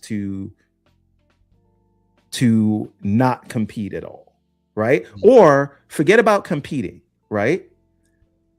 This is them making an overture to their customers who are unhappy with a thing, and it literally affects no one, right? This is not them pulling games away from people like Sony's doing allegedly with their single player games. This is them saying, hey, this is low-hanging fruit. Our customers don't like it, so we will stop doing it. It's literally nothing. So the fact that this bothers you says that this is a larger thing within you about the brand that you don't like. Facts. Are we caught up on super chats? We are caught up on the super chat. Yes. I sent you the inside of the private chat. I Okay. also sent you so if people Let can me grab the I'll grab the link and then you can read it and Yeah, I I'll will read put it on the screen so people can see. Yeah. Yep. Okay. So yeah. 1 second. Let me put it up. Start reading. I'll post it. Go ahead. Okay. All right. No matter if we talk about exclusives or logos or showcases, it always comes down to this. Xbox does not exist in this industry in isolation. None of these decisions will make or break Xbox on their own. Yet each of these decisions seem individually can give the impression that Xbox has no interest in actually competing on a platform level today. No player on Xbox wants to have exclusive games just for the sake of having exclusives. I would disagree with that. I think that there are some fanboys out there, but let's not disagree. Let's not continue. Yes. Right. If you invested money into Xbox, you want to be a part of a platform that competes, that puts you as a consumer first, customer first, and a platform that is healthy and ideally grows. Exclusives are only a tool to achieve that. Not showing the logos of your competition for anyone other than Xbox is the most normal thing ever. It has been done for decades. It is a proven marketing concept because Sony and Nintendo have a very strong desire to protect their brand and platform. Can this be annoying after the next state of play? Yes, maybe. But Sony has zero obligations to anyone other than their customers on PlayStation or those who will want to join their ecosystem. This industry will be better with an Xbox that is hungry for competition, something that quite honestly got lost with Xbox trying to be a full third party and a platform holder at the same time. These last few years, every other industry ever shows that competition results in better experiences for everyone. This is the Xbox that many fans want to see. That's it, right? Yeah. I don't think that response is super fanboy. It tries to lay it down flat. This is why people want this, and it's not for exclusivity's sake. It's literally people want to see that the brand is hungry for more customers, that it will do what's necessary to be able to advocate that its platform is a good place to be. And I'm sorry to kind of bring this back to our arguments from months ago, but when Logo Gate initially started, it was because of a third-party showcase. And my argument at the time of the point of a third-party showcase, if you're going to put it on as a platform holder, the point of that is to get people to see that these games are going to come to your platform, and that that people have an opportunity to engage with your platform to be able to get those games. Now, by showing all the logos, what do you tell someone? You tell them that this game is going everywhere. There's no incentive inside of the player's mind initially to be able to take into consideration your ecosystem as a primary location. That is the reason why the tactic is done by Sony and Nintendo. Sony and Nintendo are doing it because it works. Are we going to argue that for Xbox it wouldn't work, despite the fact that it works for Sony and Nintendo? What about Sony and Nintendo is so special that simple marketing things that they do should be exclusive to them? Yeah, I mean, and you remember what my response was to that at the time, and my response now is to keep the same energy. But my response at the time was, the logos aren't the real issue. The logos are a thing that is a reminder of the real thing that people don't like, which is anybody complaining about logos is really mad because they don't want the games on PlayStation. That's what it really is. I think that is a fine feeling to have. You're a customer, you feel how you want about things, right? But again, and my position is, if you're not going to pull the games off PlayStation, I don't care about the logos. But that is me. But Okay. now, again, if I don't care, why is it a problem to remove them? I think Well, here's my question. Is there who has a problem with removing them? a lot of you people keep saying this. so So now people are upset that Yeah. that Asha has come back and said, and for a quick They're- aside for those who they haven't are- seen it, she responded to Colobrio's response about the logos. Can and we said get was a that? It miss- should be right under his thing if you click on it, because she's a high okay. profile, so they probably will highlight her Yeah. thing. So If you go to yeah. click on Colobrials and then I then did click go on inside of Colobrio's. it, Oh yeah, there we then go. you should see. All right, so going back to what we were talking about, and I'll catch up on MJ Super Chat in just a moment. So the video, the picture, obviously we read what Clover said, and then Asha caught underneath it said, seeing the feedback on logos, this was a miss. I will own it. We are talking about we're adjusting this for future shows. This was put out at 7 p.m. yesterday. Yeah, and this is what That caused afternoon- all the Right. conversation. That afternoon, Now- though, the Xbox official Xbox podcast has come out, where like the same day, literally right before this came out, the Xbox official podcast came out, which we'll talk a little bit about because I think obviously that comes out at like that's where 4 or 5 p.m. 4 Eastern. o'clock in the afternoon. So it's Yes, like- that's so- where Matt Booty had an interview, laid out a lot of plans for what's happening in the Xbox showcase, which we'll talk about briefly because we're running out of time. But TLDR is he also addressed that there first, saying, yes, we do see these logos there. It's our commitment. We're going to keep doing that in the first place. We're going to move forward doing Well- that. Basically, he said the complete right, and then later on, she said the complete Well, right. not necessarily So- though. If you listen to, it's only a 12-minute video. I'm not saying we watch Yes. it here, but I people watched can the whole watch thing. it. Yeah. Yeah. If you actually listen to what he said, it was basically like this was already in the works, and we're not announcing any change of strategy now, that we will announce those things in their proper time because we want to make the right decisions and not the quick decisions. So it basically Sure, is like but that was not addressing the logos, though. no, it He was. said that It about was. the other thing. No, but Because I watched it this morning. Right. That He one, said that was that them doubling down on, yes, we did that. We're he going to says we're going to That's what he continue said. to do that for now, is what he said, right? Okay. And so I'll watch it I again. don't think that this completely negates what he says, because the logos will be at the current showcase. She is talking about Yes. for the future, Yes. just like he Yes. was. Now, that being said, Mhm. once again, what I am reading here from a CEO is looking at the feedback from their customers, people who play on that platform. So if you don't play on this platform primarily, you're not primarily the customer there, your opinion should not matter on this point. And what You know what, Everborn, though? offends me, one second, Uh-huh. one second. Go ahead, What go offends me is we see time and time again people upset that Xbox may make any overture to their own customers. It's insane. It So- is no, like no, there's no, a no. disdain So- for so you as an Xbox Can I push customer. back just slightly? Please And I do. don't want to take this a tangent, but just a slight pushback, okay? Because like, and I addressed this on Boom Show, I think last week Wednesday. I don't have an issue. I actually think it's great that they're listening to their consumer base, and it looks like they're doing overtures to their consumer base. But not all their consumer base feels a specific way, and when this stuff is happening here, I have no issue with it. But what it worries me about is, if you're listening to these people the way you are listening to these people, does that mean you also take the voice of the community, the poll where more people want exclusives than Game Pass? Because that's But- also listening to the I computer. think And that worries me. Let's Wait, let's hold on. because- Real quick, Lucius, if I can. Okay. Just give me 1 second here.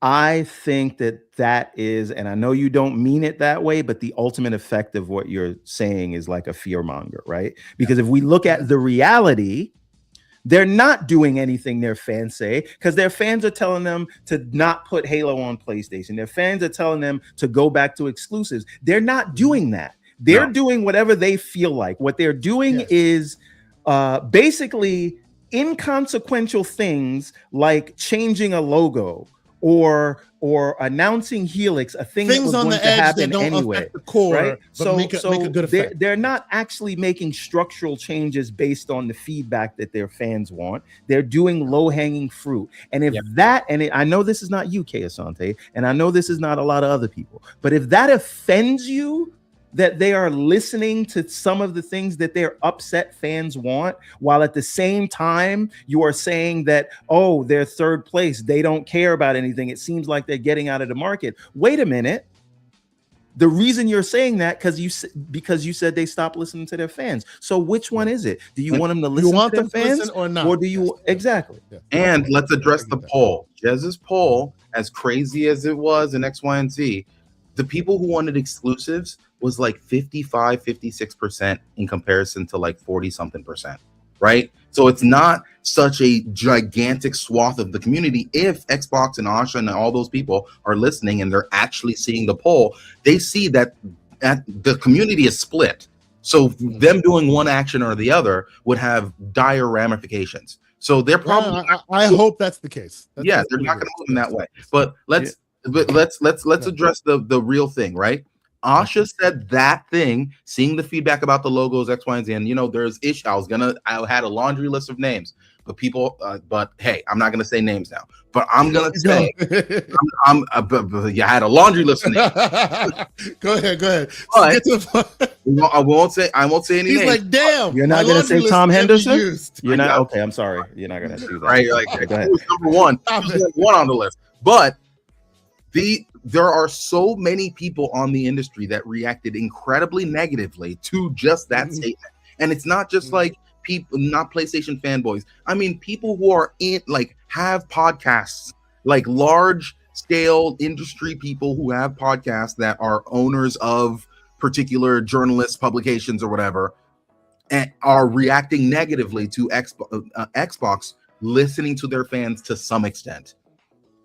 So you know what the reality is, Lucius? Ever get in the way of PlayStation doing anything that they want, but like it is surprising the amount of people on Twitter that are deep in the industry that get paid a good amount of money to do what they do for their own opinions that are going against this. I had a laundry list of names, but I can't. We ain't gonna get. We got to get All back right, to the show, guys. So yes. But again, I think what that speaks to, Lucius, a lot of the people you are referring to are very comfortable with Xbox fans being unhappy. And how dare Xbox make an overture to those people? That is them listening to the mob. And again, it would be fine if we saw this. They just accepted that PlayStation was going to listen to their hardcore fans and pull games away, pull single player games from PC, which I still don't believe. I don't care what anybody says, but they were accepting that. Why? Because I guess it just doesn't make business sense, or they want to play up their brand. Everybody reported it that way. It was just reported as matter of factly, this is what Sony is doing. Meanwhile, we got to get all this emotion attached to Xbox saying they might remove a logo, which again, they will still have the logos at the upcoming show. It is very weird to me. And I think it speaks to a larger issue. Some might call it the Xbox tax, but so I first don't understand why people are upset about it getting taken away. First of all, sorry. Shout out to Shane from WBG. That's right. Says we want names. That's right. Yeah. Oh, he's here for that TTS. We appreciate you, good sir. That's right. Let me catch up real quick, and we'll double back and try to be more concise here. So, MJ, $5 super chat. He says, just my opinion. Shout out to Lon for saying it best. Don't tell me how my steak tastes or who I should share it with. Switch to best place to play. Yes. Shout out to the great MJ Dark. Okay. Oh, we should talk about the Switch, the Call of Duty coming to Switch too, but we'll mention that. There are two tiny stories we'll mention. That one and another one that I think will be interesting. But let's finish these chats real quick. It's me, the Broik Boy, with a $2 super chat. He says, K Asante, I messaged you a pick on X. Okay, I will look for your pick on X, good sir. And if it's appropriate, we will share it with the community. All right. Glassdoor Gamer with another five pounder. He says Xbox has tried everything. They haven't been competitive for 3 decades. They just for the streets now. So bring Gears E Day to my Switch too. They may. Good luck. They may. Also, the Great Black Viking also becomes a member of the YouTube channel. Thank you, good sir. We appreciate you. He's a great member of our Discord community. Shout out to the Great Black Viking. Hey, Judah Roars with $2. He says, why don't they just use AI to remove the logos? Trust me, AI is not that good. It would not be as clean as you want them to be. Let me answer one thing. I do think AI could do that, but I think they want the logos there for now. And also, if you do care about exclusives, whatever that means these days in the world of PC releases and timed whatever, but if you do care about that, the logos are a good way for you to know what's exclusive and what's not. Yeah, just putting that out there. True. Yeah, and that may be why they did that. You know, it is what it is. It is what it is. But anyway, so the whole logos removal thing, if they really wanted to take it super seriously, I think they could do it, but it's table stakes, right? And we'll move on. My only about this whole big writ large overarching conversation and debate about what people want and what people don't want. I agree with everyone that people this whole logos on or off is shorthand for they want real competition. They want to feel like Xbox is back to being competitive, and the logos is just it's a symptom of the larger thing that people see in their lack of competition. For me, one thing, take it from me, one thing. And again, y'all know I'm not one who particularly cares about all of this because I like the way I play and it is what it is. But from what I can tell, all this stuff is table stakes. Table stakes. You want to galvanize the community, and y'all tell me, you guys are the community. You guys are the Xbox faithful. If you want, I say, if they want to like completely convince the consumer base that they are now back to being competitive, do one thing and one thing alone. One thing alone. Nothing else. And so the Halo port. Hold on. June show and say, you know what?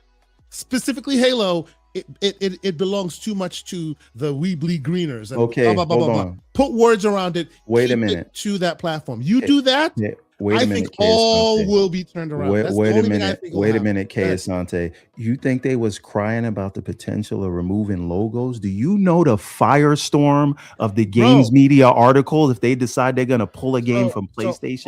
The amount of crying, hooting, hollering, gnashing teeth, pulling out hair that will happen if they do that? No, sir.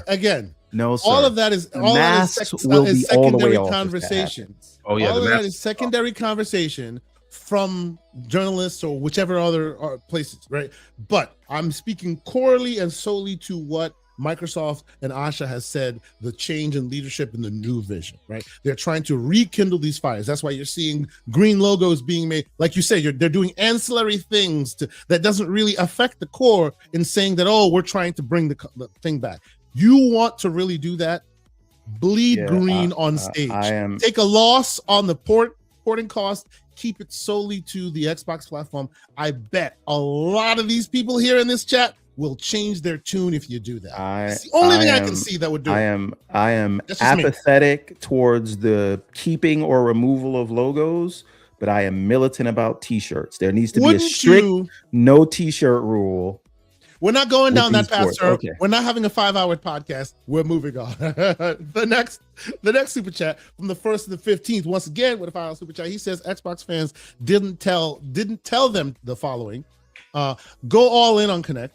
Stop P3's exclusives. Don't invest in third party exclusives. Don't invest in first parties until 2018. Go third party. Not listening is the issue. And the gall of certain media people to respond. When they responded to Asha, they said listening to fans is what got you here in the first place. Excuse me, what? When did that happen? Okay, so the fans are okay. Yeah, go ahead. Go ahead. Finish. No. I just think it speaks to the fact that they don't like Xbox fans, at least the ones online, and they don't. They're fine with them being upset because, again, you don't get these think pieces when Sony or Nintendo does something for their fans. You any one of these people, And I want that. I don't care if they're listening. I don't care if anybody goes and don't harass anybody. But what I'm saying is go and look. Yeah. Is the same energy kept when Sony or Nintendo does something for their fans? No, they say they're protecting their brand. But when it comes to Xbox, this is for some reason not allowed. And the reason that Xbox has become the state that it is in is because people feel like they're not listening to the fans feel unheard. So when you say listening to the fans, what did they listen to them on? Right? The fans didn't want them to cancel Perfect Dark. The fans didn't want them to get rid of Tango Games Works. So what are we talking about? Who did they listen to on what? One example. Oh no, it's one of these.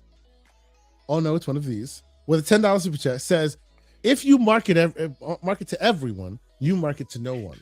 What would happen if the Ferrari CEO says we are going to market to Ford owners? The procession of status, exclusivity, and scarcity will cease the demand. Yeah, that's true. That's true. But it's a different industry though, right? Look, I don't necessarily disagree with the sentiment of the audience that you should be marketing to your core audience. It's just where they're pulling their sources from tends to also be the same poison pool. So I'm always worried about what they're listening to and what they're not listening to. You know what I'm saying? Like, I wish there was a different source where you, and I know they've tried this. They're trying. What decision has Asha made so far where she's listening to the toxic people? Which one? Well, she's not made any. You can't point to any. So why are people doing the fear mongering thing unless they just don't like Xbox fans being happy? Well, okay, so everything else I have no issue with, but if the Xbox faithful are happy to have exclusive instead of Game Pass, that's where I'll take a problem. But that didn't happen, nor is it anything officially announced. Yes, of course. This is all the consumers back and forth and all of that, right? So it is what it is. Mr. Too Opinionated, $2 super chat. He says the challenger brand does not promote the competitors. That is historically absolutely the case. That is the case, yeah. And the great BT Maverick with a $10 super chat. He says, I just want to see Xbox come out with better marketing to attract non-Xbox gamers to the brand, just the way PlayStation used Hogwarts to market to the casuals. Great marketing works and helps the brand. That's, I guess, writ large what everybody wants. Yeah, I mean, right? To be fair, Hogwarts came out in, I think, 2021 or 2022. Mm-hmm. So when was the last time PlayStation did that? Yeah, it's been a minute since they earned their perception. You know, Mr. Too Opinionated finishes it all off with a $2 super chat and says the fans are the only ones that give them money. Yeah, so I guess it would be in their best interest to absolutely listen to the ones that are giving them money. But hey, fix your Xbox PC app. Well, all right, so. Give you money. Two quick things. Right? They didn't listen to me about the Xbox PC app. That thing's about they listen to the fans. Two quick things, and then we'll get the heck out of here. And of course, more being chipped in. Alvin 9033 with a 5. He just says, just chipping in my tiff because Everborn is preaching a tithe. I don't want to say tithe because Everborn is preaching right now. Well, I think we should have some kind of some gifts whenever you're preaching to have, like, you know, holy music start playing or something. Those don't make me look like the guy from the final season of The Boys. That was man. Great. Oh, so you finished all of The Boys? Last night. Talk about that. We should talk about that in Discord. Not today, but yes, we should. At some point, yes, we should talk about it. All right, we are rounding the 3-hour mark. We just gotta move to the next topic. Real quick, rumor and speculation. It looks like the Xbox Ally 2 is upon us, and just like we thought, bigger screen. We don't have too much specs, but it has the exact same seemingly Z2 chip in it. We don't know how much it'll cost. Hold on. Is this an Xbox partner device or is it just another Ally? We don't know yet. Remember, all of these. Look at what it's saying right now. All of it. It's like right now it's speculation. Like if you zoom in, I'm zooming in on what I'm saying. This is just speculation. So they don't have the official name. These are all the older devices that do have their official names next to it. This is the rumored device, and this is all coming from a small little leak that came out, which is right here, and it's a Korean website, and you do some translation and you can translate what these all mean from chips and all of that. Basically, all of it is pretty much the same. Screen is bigger. Everything else is pretty much the same. That's what it's looking like right now. But of course, it's all rumor, speculation. I think as we speculated a long time ago, this is probably going to be the device that they should have originally released, you know, with the 8-inch screen, potentially OLED, potentially 1.5 gigs. Is just going to be way more than we'd like it to be.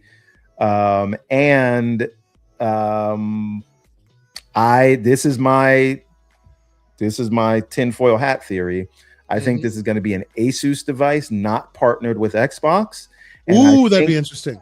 I think they will have basically like an ROG button in place of the Xbox button, and I don't think there's any drama to that other than I have not heard Asha mention a single thing about partner devices since she's taken over.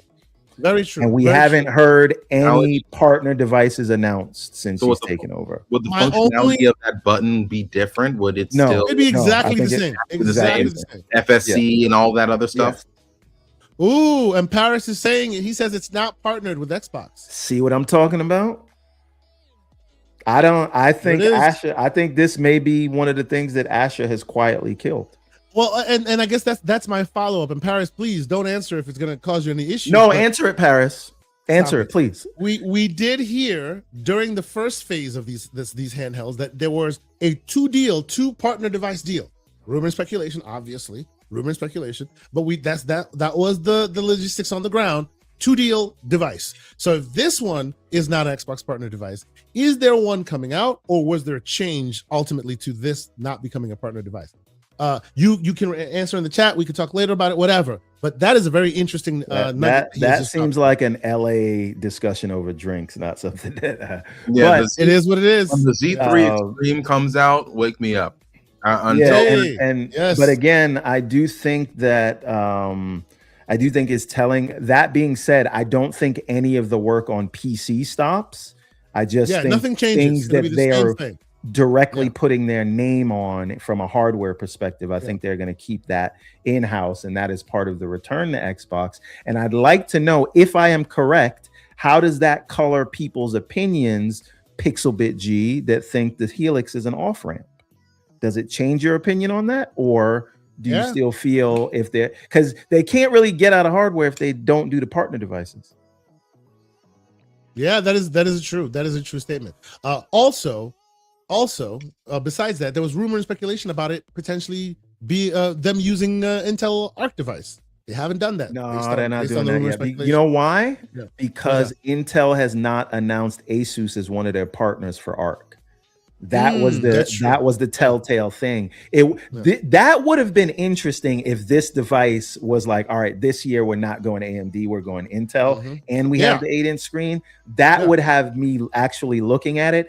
I don't know that I can this is Everborn frivolous spender talking. I don't know if I can justify something north of $1,000. That is the same chip. I can't do it. Even if it's. And by the way, the Intel variants, like if Rampocalypse was not upon us, which it is, unfortunately, the Intel is out here. They doing some things. They're keeping boot on neck. The whole console thing that people want. That is what I know. That is what Intel is doing now. They're bringing out SoCs that are like pushing the envelope against AMD. So it's an interesting time. I will not be surprised to see another like entrance in the market from Intel by some manufacturer. Hold on, because their chips are really good right now. I got something for you guys though. This is for you and Lucius. Desert came out and it did not support Intel for the first month. So yes, hold on, wait. Now I want both of you guys to consider this. We know that the next Surface device, the consumer one, not the enterprise one, because those are still x86, but they've moved all of their consumer Surface devices to Windows on ARM. Now, previously, Qualcomm had the exclusive contract, right, for Windows on ARM. That contract has now expired. And so the next Surface device is rumored to be NVIDIA's ARM chip.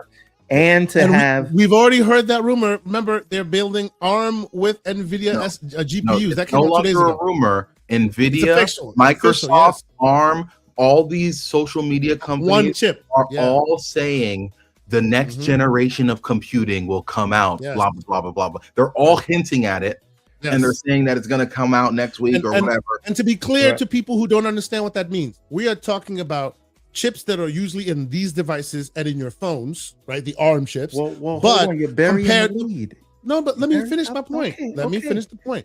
Compared with GPUs that made by NVIDIA, which historically has never happened. The only place you find an NVIDIA chip outside of a standard desktop is the Nintendo Switch. This would be completely new world that has never happened before. DLSS GPU on awesomeness from handheld? NVIDIA Right. and SoC ARM goodness. Go ahead, Everborn. As I said, burying the lead. So if we're going to see this on Surface devices and Windows on ARM now has support for gaming, right? And you're going to get NVIDIA chips, I think that opens the door to NVIDIA ARM chips in Windows PC handhelds. And that is a whole new world. See, I think that's the lead. That's not the lead that you're burying. I think you will see a device like this from them with an Intel with ARM chip in it and NVIDIA GPU. You will see a chip thing like this, a phone. No, that's what I'm talking about. That's what I'm saying. Windows not a laptop. I'm talking about a handheld. No, I said a Windows handheld, right? okay. Windows on ARM.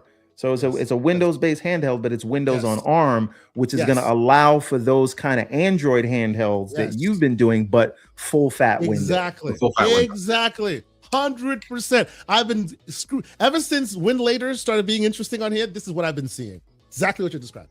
Because it's getting better and better all the time. Yes. So I think that opens up a whole new world for the form factors that handhelds can be, and very exciting. So it starts with the Surface and then some other laptops, but it's only a matter of time before that comes to handhelds. All right. So before we get out of here, because we talked about a lot. We're at 3 hours. Is there anything left like the Xbox show? We didn't even talk about the Xbox show because y'all diverted. Okay, we gotta talk. Okay, Fable. Let's just do Fable, and then we'll do Modern Warfare, and then anything else you guys want to talk about. I think Halo. I think Fable. The story about Fable is boring. I think the story about Modern Warfare is boring. There's a lot more. No. Because Modern Warfare is coming to the Switch too, and I think that is going to be huge. That's not boring. That's not boring. This is the first time, at least based off of the marketing, this is the first time that a Call of Duty game isn't going to specifically focus on Americans. Well, that's a Korean special ops team, right? Also, they're cutting off last gen with this. Yes, right. That's also very important. And I am actually I don't care about Call of Duty, but I'm very interested in what it does sales wise because of how much it impacts the financials, which we actually read. But this is the year to do it because this year is the same year that everyone's forced to buy GTA or buy it because of GTA. So if you're either going to play GTA 6 or Call of Duty this year, you need a new console. So if you're on an Xbox One or PS4, this is the time that you have to. But here's the thing. Lucius. Another element here is if you are on Switch 2, let's just say everybody on console is going to spend all their money on GTA. You know the people who's going to sell a boatload of devices this holiday? Nintendo. And they will not have access to GTA, but they will have access to this brand new Modern Warfare 4. And the people on PC, they have more eclectic taste, so they'll be playing other things, but it'll still do big numbers on PC, which again, you cannot play GTA 6 on. So I think you're going to have a banner year for Call of Duty this time because the Switch they've updated their sales forecast. And if Xbox was smart, if they show Modern Warfare 4 at the showcase, make sure you put a Switch logo on that.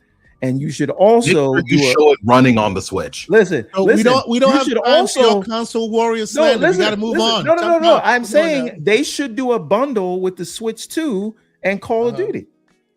Oh yeah, absolutely. I agree with that. Yeah, absolutely. Right. I wanted to address this real quick because this is a very interesting one. Team leader, clearly a PlayStation gamer. He says, "I'm most excited for Gears E Day, but preparing for disappointment in Gears E Day delay on PS5.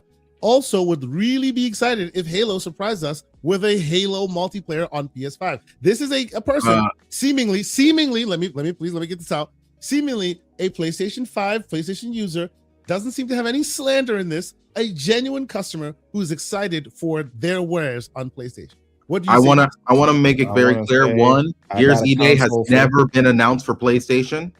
So also, I would like to say, team leader, I've got a console for you. Oh God! See, y'all are doing this stuff. Stop doing this stuff, man. Right? Gears E Day has not been announced for PlayStation. That's one. Seems like you like those games. And two, the Halo multiplayer, they specifically told you that this is going to be a single player only experience. If you buy this new Halo game, it's not going to have multiplayer. If you want multiplayer, guess what? I have a console for you. All right, it exists. But back to the Switch 2 thing, and shout out to Major. And I'm not saying this because he's here. It's just serendipitous.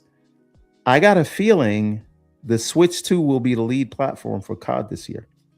Yes, and that's for the holiday. At least, and not just lead based off of sales, but I think lead based off of development. Because in development, you have to kind of work from the bottom up. Whoever can I ask a question? The lowest this is genuine question for me because I don't know this, and maybe Major can help me as well. Historically, PlayStation Switch 1 had not done really well in the multiplayer competitive space because of technical machinations on the ground. Even with games like the multiplayer, the big free-to-play games, they would fill it with bots on Switch versus elsewhere. I'm talking about the like of what the hell, you know. There was still an audience there, but they weren't able to serve. But they weren't able to because of technical hurdles. Obviously, Switch 2's here now, far more capable. Are they now first-class citizens in a multiplayer sense in a real way, or is that still kind of the case? Well, I think in the way that they're going to get the same experience, they're going to get single player, they're going to get multiplayer. Will they have? But can you compete in a multiplayer sense? Yes, it's cross. They say it was cross-play, cross-progression. Oh no, I know that. That's not a problem. I know that there will be ability to play, but I guess from a capabilities perspective, it used to always be able to do multiplayer, but people didn't play multiplayer there because the hardware wasn't really that capable back then. This is it more capable now? Yes, this is far more capable. Because I haven't played it there. And Call of Duty is actually an incredibly efficient game. Like it's like if you can have really, really old PC hardware and still run every single Call of Duty that's released. Yeah, because they optimize it super well. It's incredibly optimized. So the problem with getting Call of Duty on Switch I don't think was ever really an issue of the efficiency and then being able to it's more net code and all that. Yeah, it's more of networking was the problem. Networking and converting all the code that they have into something that works on ARM. So maybe they're using a translation layer, maybe they're just recoding everything. I don't know. But that's why it took so long for it to get to this state. And I don't think any Call of Duty would have ever been able to run on the Switch 1, but the Switch 2 is more than capable enough. And I think that people will have so as far as running it, I never had a thought. I even thought it could run on Switch 1. They'd have to pair certain things back, but I never thought it would have an issue. But I have tried some multiplayer. As you know, admittedly, I'm not a multiplayer gamer, but I have tried to see its capabilities, and Switch 1 felt a little lacking in comparison to its competitors. I would imagine the Switch 2 has solved that problem. Well, here's from a networking perspective. Here's the thing. A lot of those places don't have the resources of Call of Duty to be able to put towards a real port. And I'd also say that if you look at something that is purposely built for the Switch, like Splatoon, right? Splatoon as a multiplayer thing, there are we don't know the numbers because they don't really tell us, but we do know that it sells very well and it's constantly being played. So we know that that's Splatoon. But is Splatoon the sweaty kind of, it is. It does get very sweaty at the higher levels. I mean, I don't get to those levels because I don't really play that game that much. I'll be honest. I don't know this. This is me filling in my knowledge because I don't play those high level players that like you'd watch a game and it looks just as intense as like somebody doing Fortnite and doing all that stuff. So it's just it does get to that high level and people do play it like that, but it's just a large audience. Now, Lucius, one more thing before we get off the Call of Duty topic. You brought something up in the Discord this week where you asked, the other notable thing about Modern Warfare 4 is that they're introducing the DMZ mode, which is basically an extraction shooter. Yes. Now, you asked if Call of Duty jumping into the extraction shooter space and bringing it to the casual audience, could that create such an affinity for extraction shooters that it becomes the rising tide that could potentially save Marathon? Spoiler alert, it won't. But I would like to have the discussion. Yes, but why are we going there? We have so much more to discuss, guys. What are we doing? You want to go into Marathon right now? We discussed it last week. Continue. All right. Okay. No. Just the general topic. Does Call of Duty have the because what we haven't done, we have not announced the games that are officially known to be coming for Xbox State of Play, plus all the rumored ones that. Sorry, reintroducing DMZ. I apologize. Slow-mo is the resident Call of Duty sweat. And he has been correcting us. So, yes. Get to it. Go ahead. Them reintroducing DMZ. All I'm saying is that is the iPhone to Android effect, right? With Androids, they have features for years. Everybody loves them, but people on iPhone don't really care because it's not on iPhone. But the moment that those features show up on iPhone and it gets to that kind of larger audience, now people care about that feature more. Right now, it becomes a huge thing, and we complain about that as Android users and be like, we've had that forever. Right. But you have to acknowledge the Apple effect and how when something's that big and they bring something to the common audience, that thing then becomes far more popular, and a lot of people benefit off of that, not just Apple. Right. So we can see the same thing here. But what if we're going with that Apple analogy? What that doesn't do is that doesn't make Apple people then go back to Android. So I don't think Marathon gets saved. PUBG and Fortnite needed to exist for games like Apex Legends to exist, right? Yep. If Apex Legends tried to come out before those games, I think it would fail because there's such an uphill battle of understanding the genre, what's expected, X, Y, and Z. The thing that made Apex so popular at the time is that it innovated on something that people already understood. So people jumped in, knew exactly what to do. And because of things like the ping system, that was such a huge innovation that it elevated the game, right? And so I think this is the same situation. Marathon may not be a bad game. I'm not even out here glazing Marathon like that. But I'm saying like Marathon may not be a bad game. And because we see right now in this industry, you can have a good game and still not succeed. You have to be able to capture the zeitgeist. You need to be able to like get people to be inside of your ecosystem for like a long time for them to really understand it. And because some games you don't just pick up immediately. So I think that Call of Duty establishing the space in the minds of like normal people could allow for somebody to jump back into Marathon and enjoy it way more because now they understand what they're supposed to do. They understand the equation that's in front of them. Yeah. I do see the tides lifting all boats working in that way.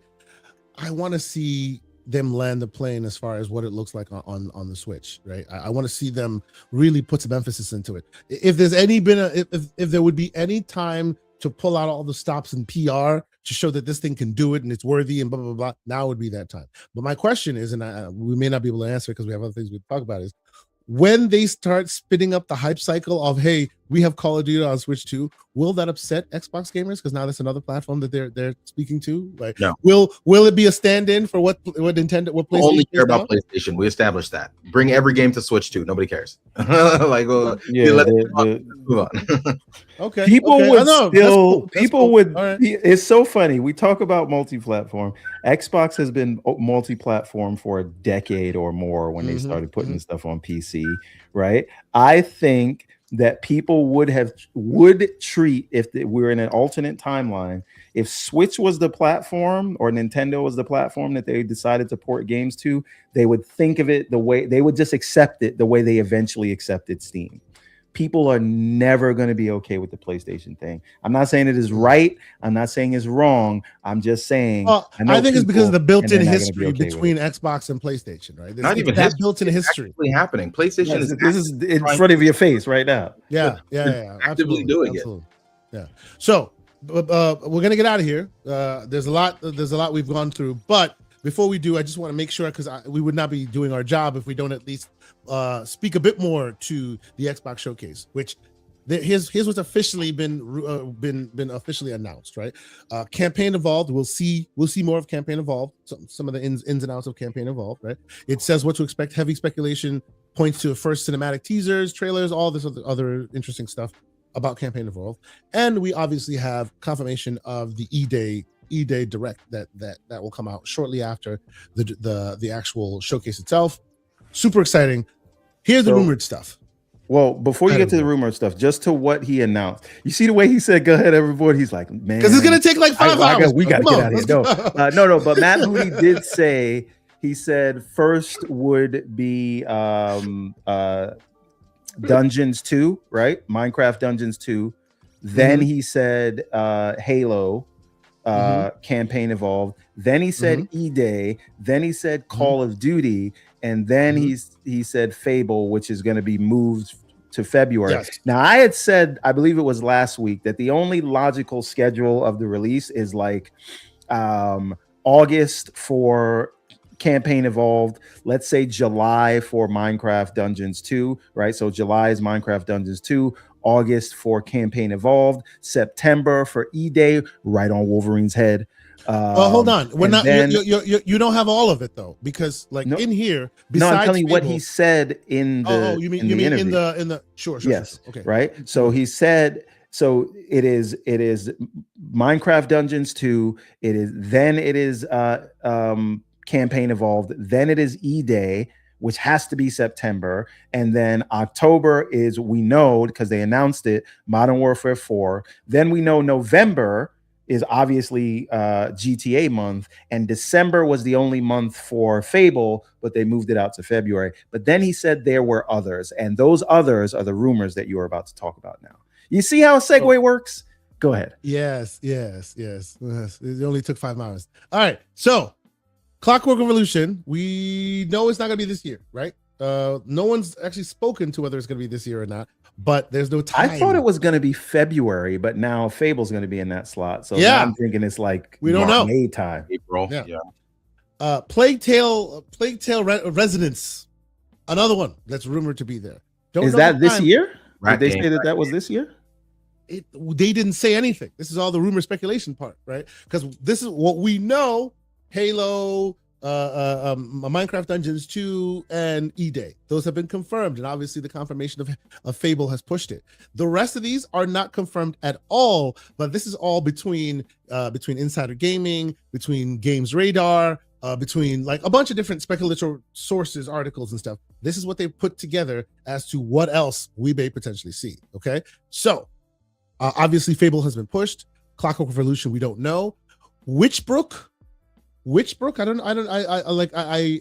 looked it up. This is called a Stardew Valley meets Harry Potter RPG, which they say has been in development quietly for years. This may be an indie dark horse that they kind of dropped at the showcase.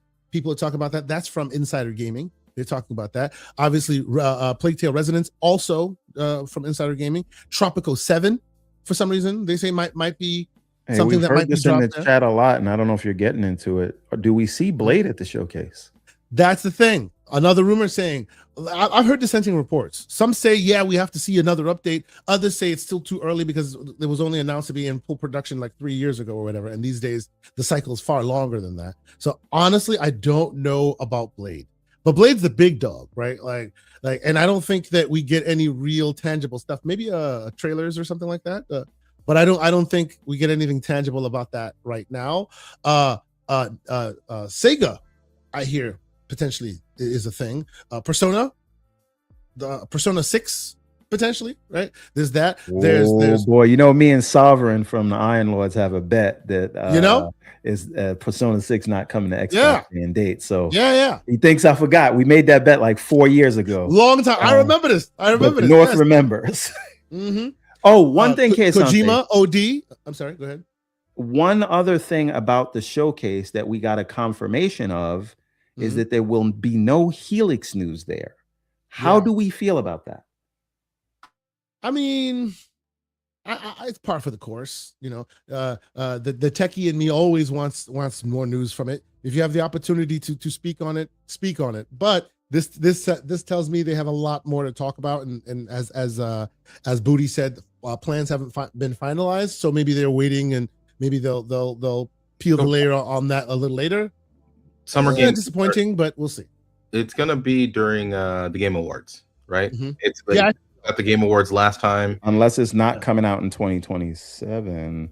But the 25th anniversary is also coming, and to me, that's where you would want to announce that. Well, but then they moved Fable out of the way of the 25th anniversary.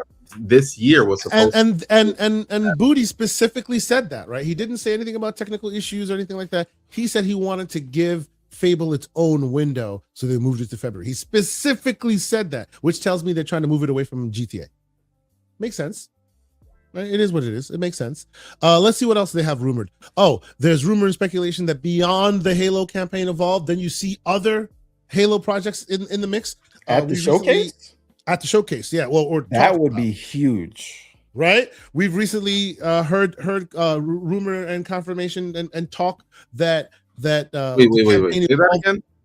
We've heard that Campaign Evolved's production, the main production of Campaign Evolved, was not really fully done by Halo Studios. So it's being done by another side studio. So there's going to be another Halo game? We don't know, man. But what we're telling you is the Halo Studios is not hands-on keyboard when it comes to Campaign Evolved, right? They're supervisors. They're doing something else. Exactly. Now, listen, don't give me hope. That studio. Oh, I got no hope. I'm just telling you what the facts on the ground are and what's leading to the speculation. You know, the fact on the ground is much like Oblivion that came out in what is it, Virtuos Studios? Who did? Virtuos, and you saw who did that big splashy? Oh, they worked on it and Bethesda supervised. It sounds like a lot of that is happening here with Halo Studios as well with Campaign Evolved. Now, it could be that's all rumor and speculation. It comes out and that's not the case. But if it is, that means there's talk of potentially more remaster remakes, so maybe 2 and 3, who knows? Or what is actual Halo Studios themselves doing? Maybe a snippet. Maybe we see a new poncho.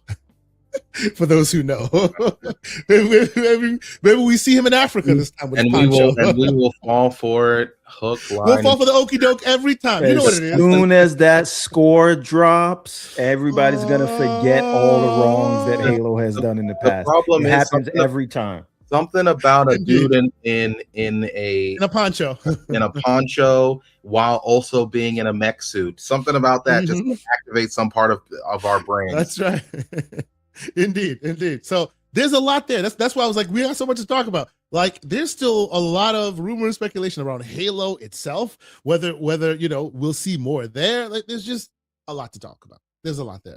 But I think we're done here, ladies and gentlemen. Yep. This is too much. I think we're done here. I'm sorry we couldn't get to all of it. There are lots of questions and lots of back and forth in the chat that I loved. We were talking about lots of people deciding what they think their favorite games of the Maverick booty plans. I see you, sir. That is just wild. We are at 1:00 Eastern Standard, so I'll allow it. Go ahead. Somebody called that latest interview with Matt Booty a booty call. So anyway. Go ahead. Forget it. That is just uncalled for. Anyway. So, as I said, 2 things. One, I will be on the Dragon's Den this evening. Yes, it is this evening, if I'm not mistaken. And we'll be out there, episode 200, talking more hype train about what's going to happen here. Myself and Lucius will be on, like, boots on ground, IRL. We'll be outside in June at the showcases, at Summer Game Fest. We'll be there with bells on. We got recording equipment. We got all this stuff. We're going to be doing it live for your benefit. So stick with us. join the Discord, discord.gg/TGCP. When we get there, we'll be sharing whatever we can. We would love that. We would love for y'all to join us. So yeah, man, that's it for now. Catch us tonight. Me at least catch me tonight on the Dragon's Den. Lucius, where can people keep up with more of your ongoing, sir? I know it's been one of those episodes, sir. Yeah, don't follow me anywhere because there's some freaks outside on the internet. I don't engage with y'all, but and they come out at night. Yeah, yep. But if you want to have these sort of conversations, you should meet me inside of the Discord. Typically, there's going to be a bunch of people in the voice chat chopping it up. And if you want to join, don't be afraid. You can put your voice out there. Just know that whatever energy that you put out, you will receive.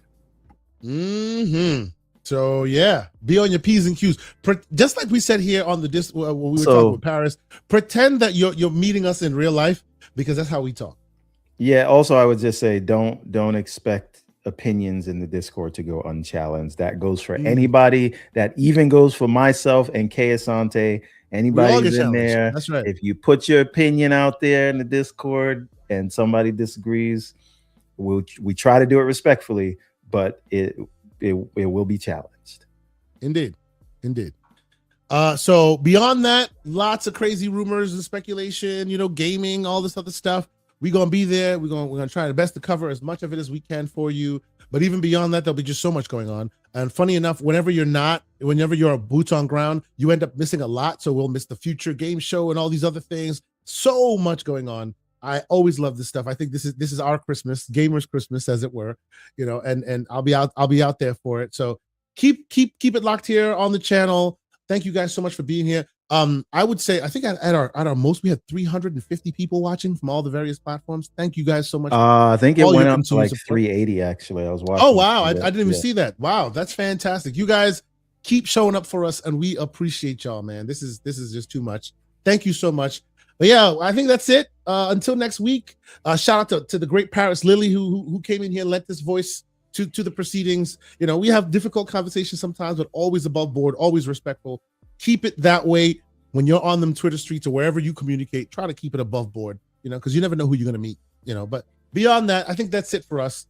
Till next week. Well, that's the question. Will there be a show next week? Probably not. Oh, because we're gonna be unless out there moving and shaking. Unless Everborn wants to step up and have a show, bring other people around, do the hosting. Let me tell you something. I will ruin the good name of this podcast if you run a show. Do not allow it. But one thing I think we can do some live streams. So within the week of that stuff, you will see us go live on this channel. So keep it locked. Put the notifications on. Where I'm walking, when we're walking down, when we're at the Summer Game Fest, when we're doing all this stuff, as long as we're allowed to record, I will want to turn the camera on and share it with you guys. Of course, we did that last year when crazy reveals and this and that and all those things. So expect more excitement for us. But I think that's it, ladies and gentlemen. It's been such a great time chopping up with all of y'all.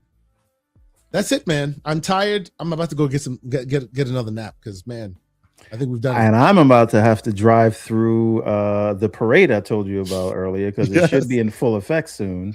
But the view should be nice if you there you go. That's right. If you know, you know. Bye guys. You know.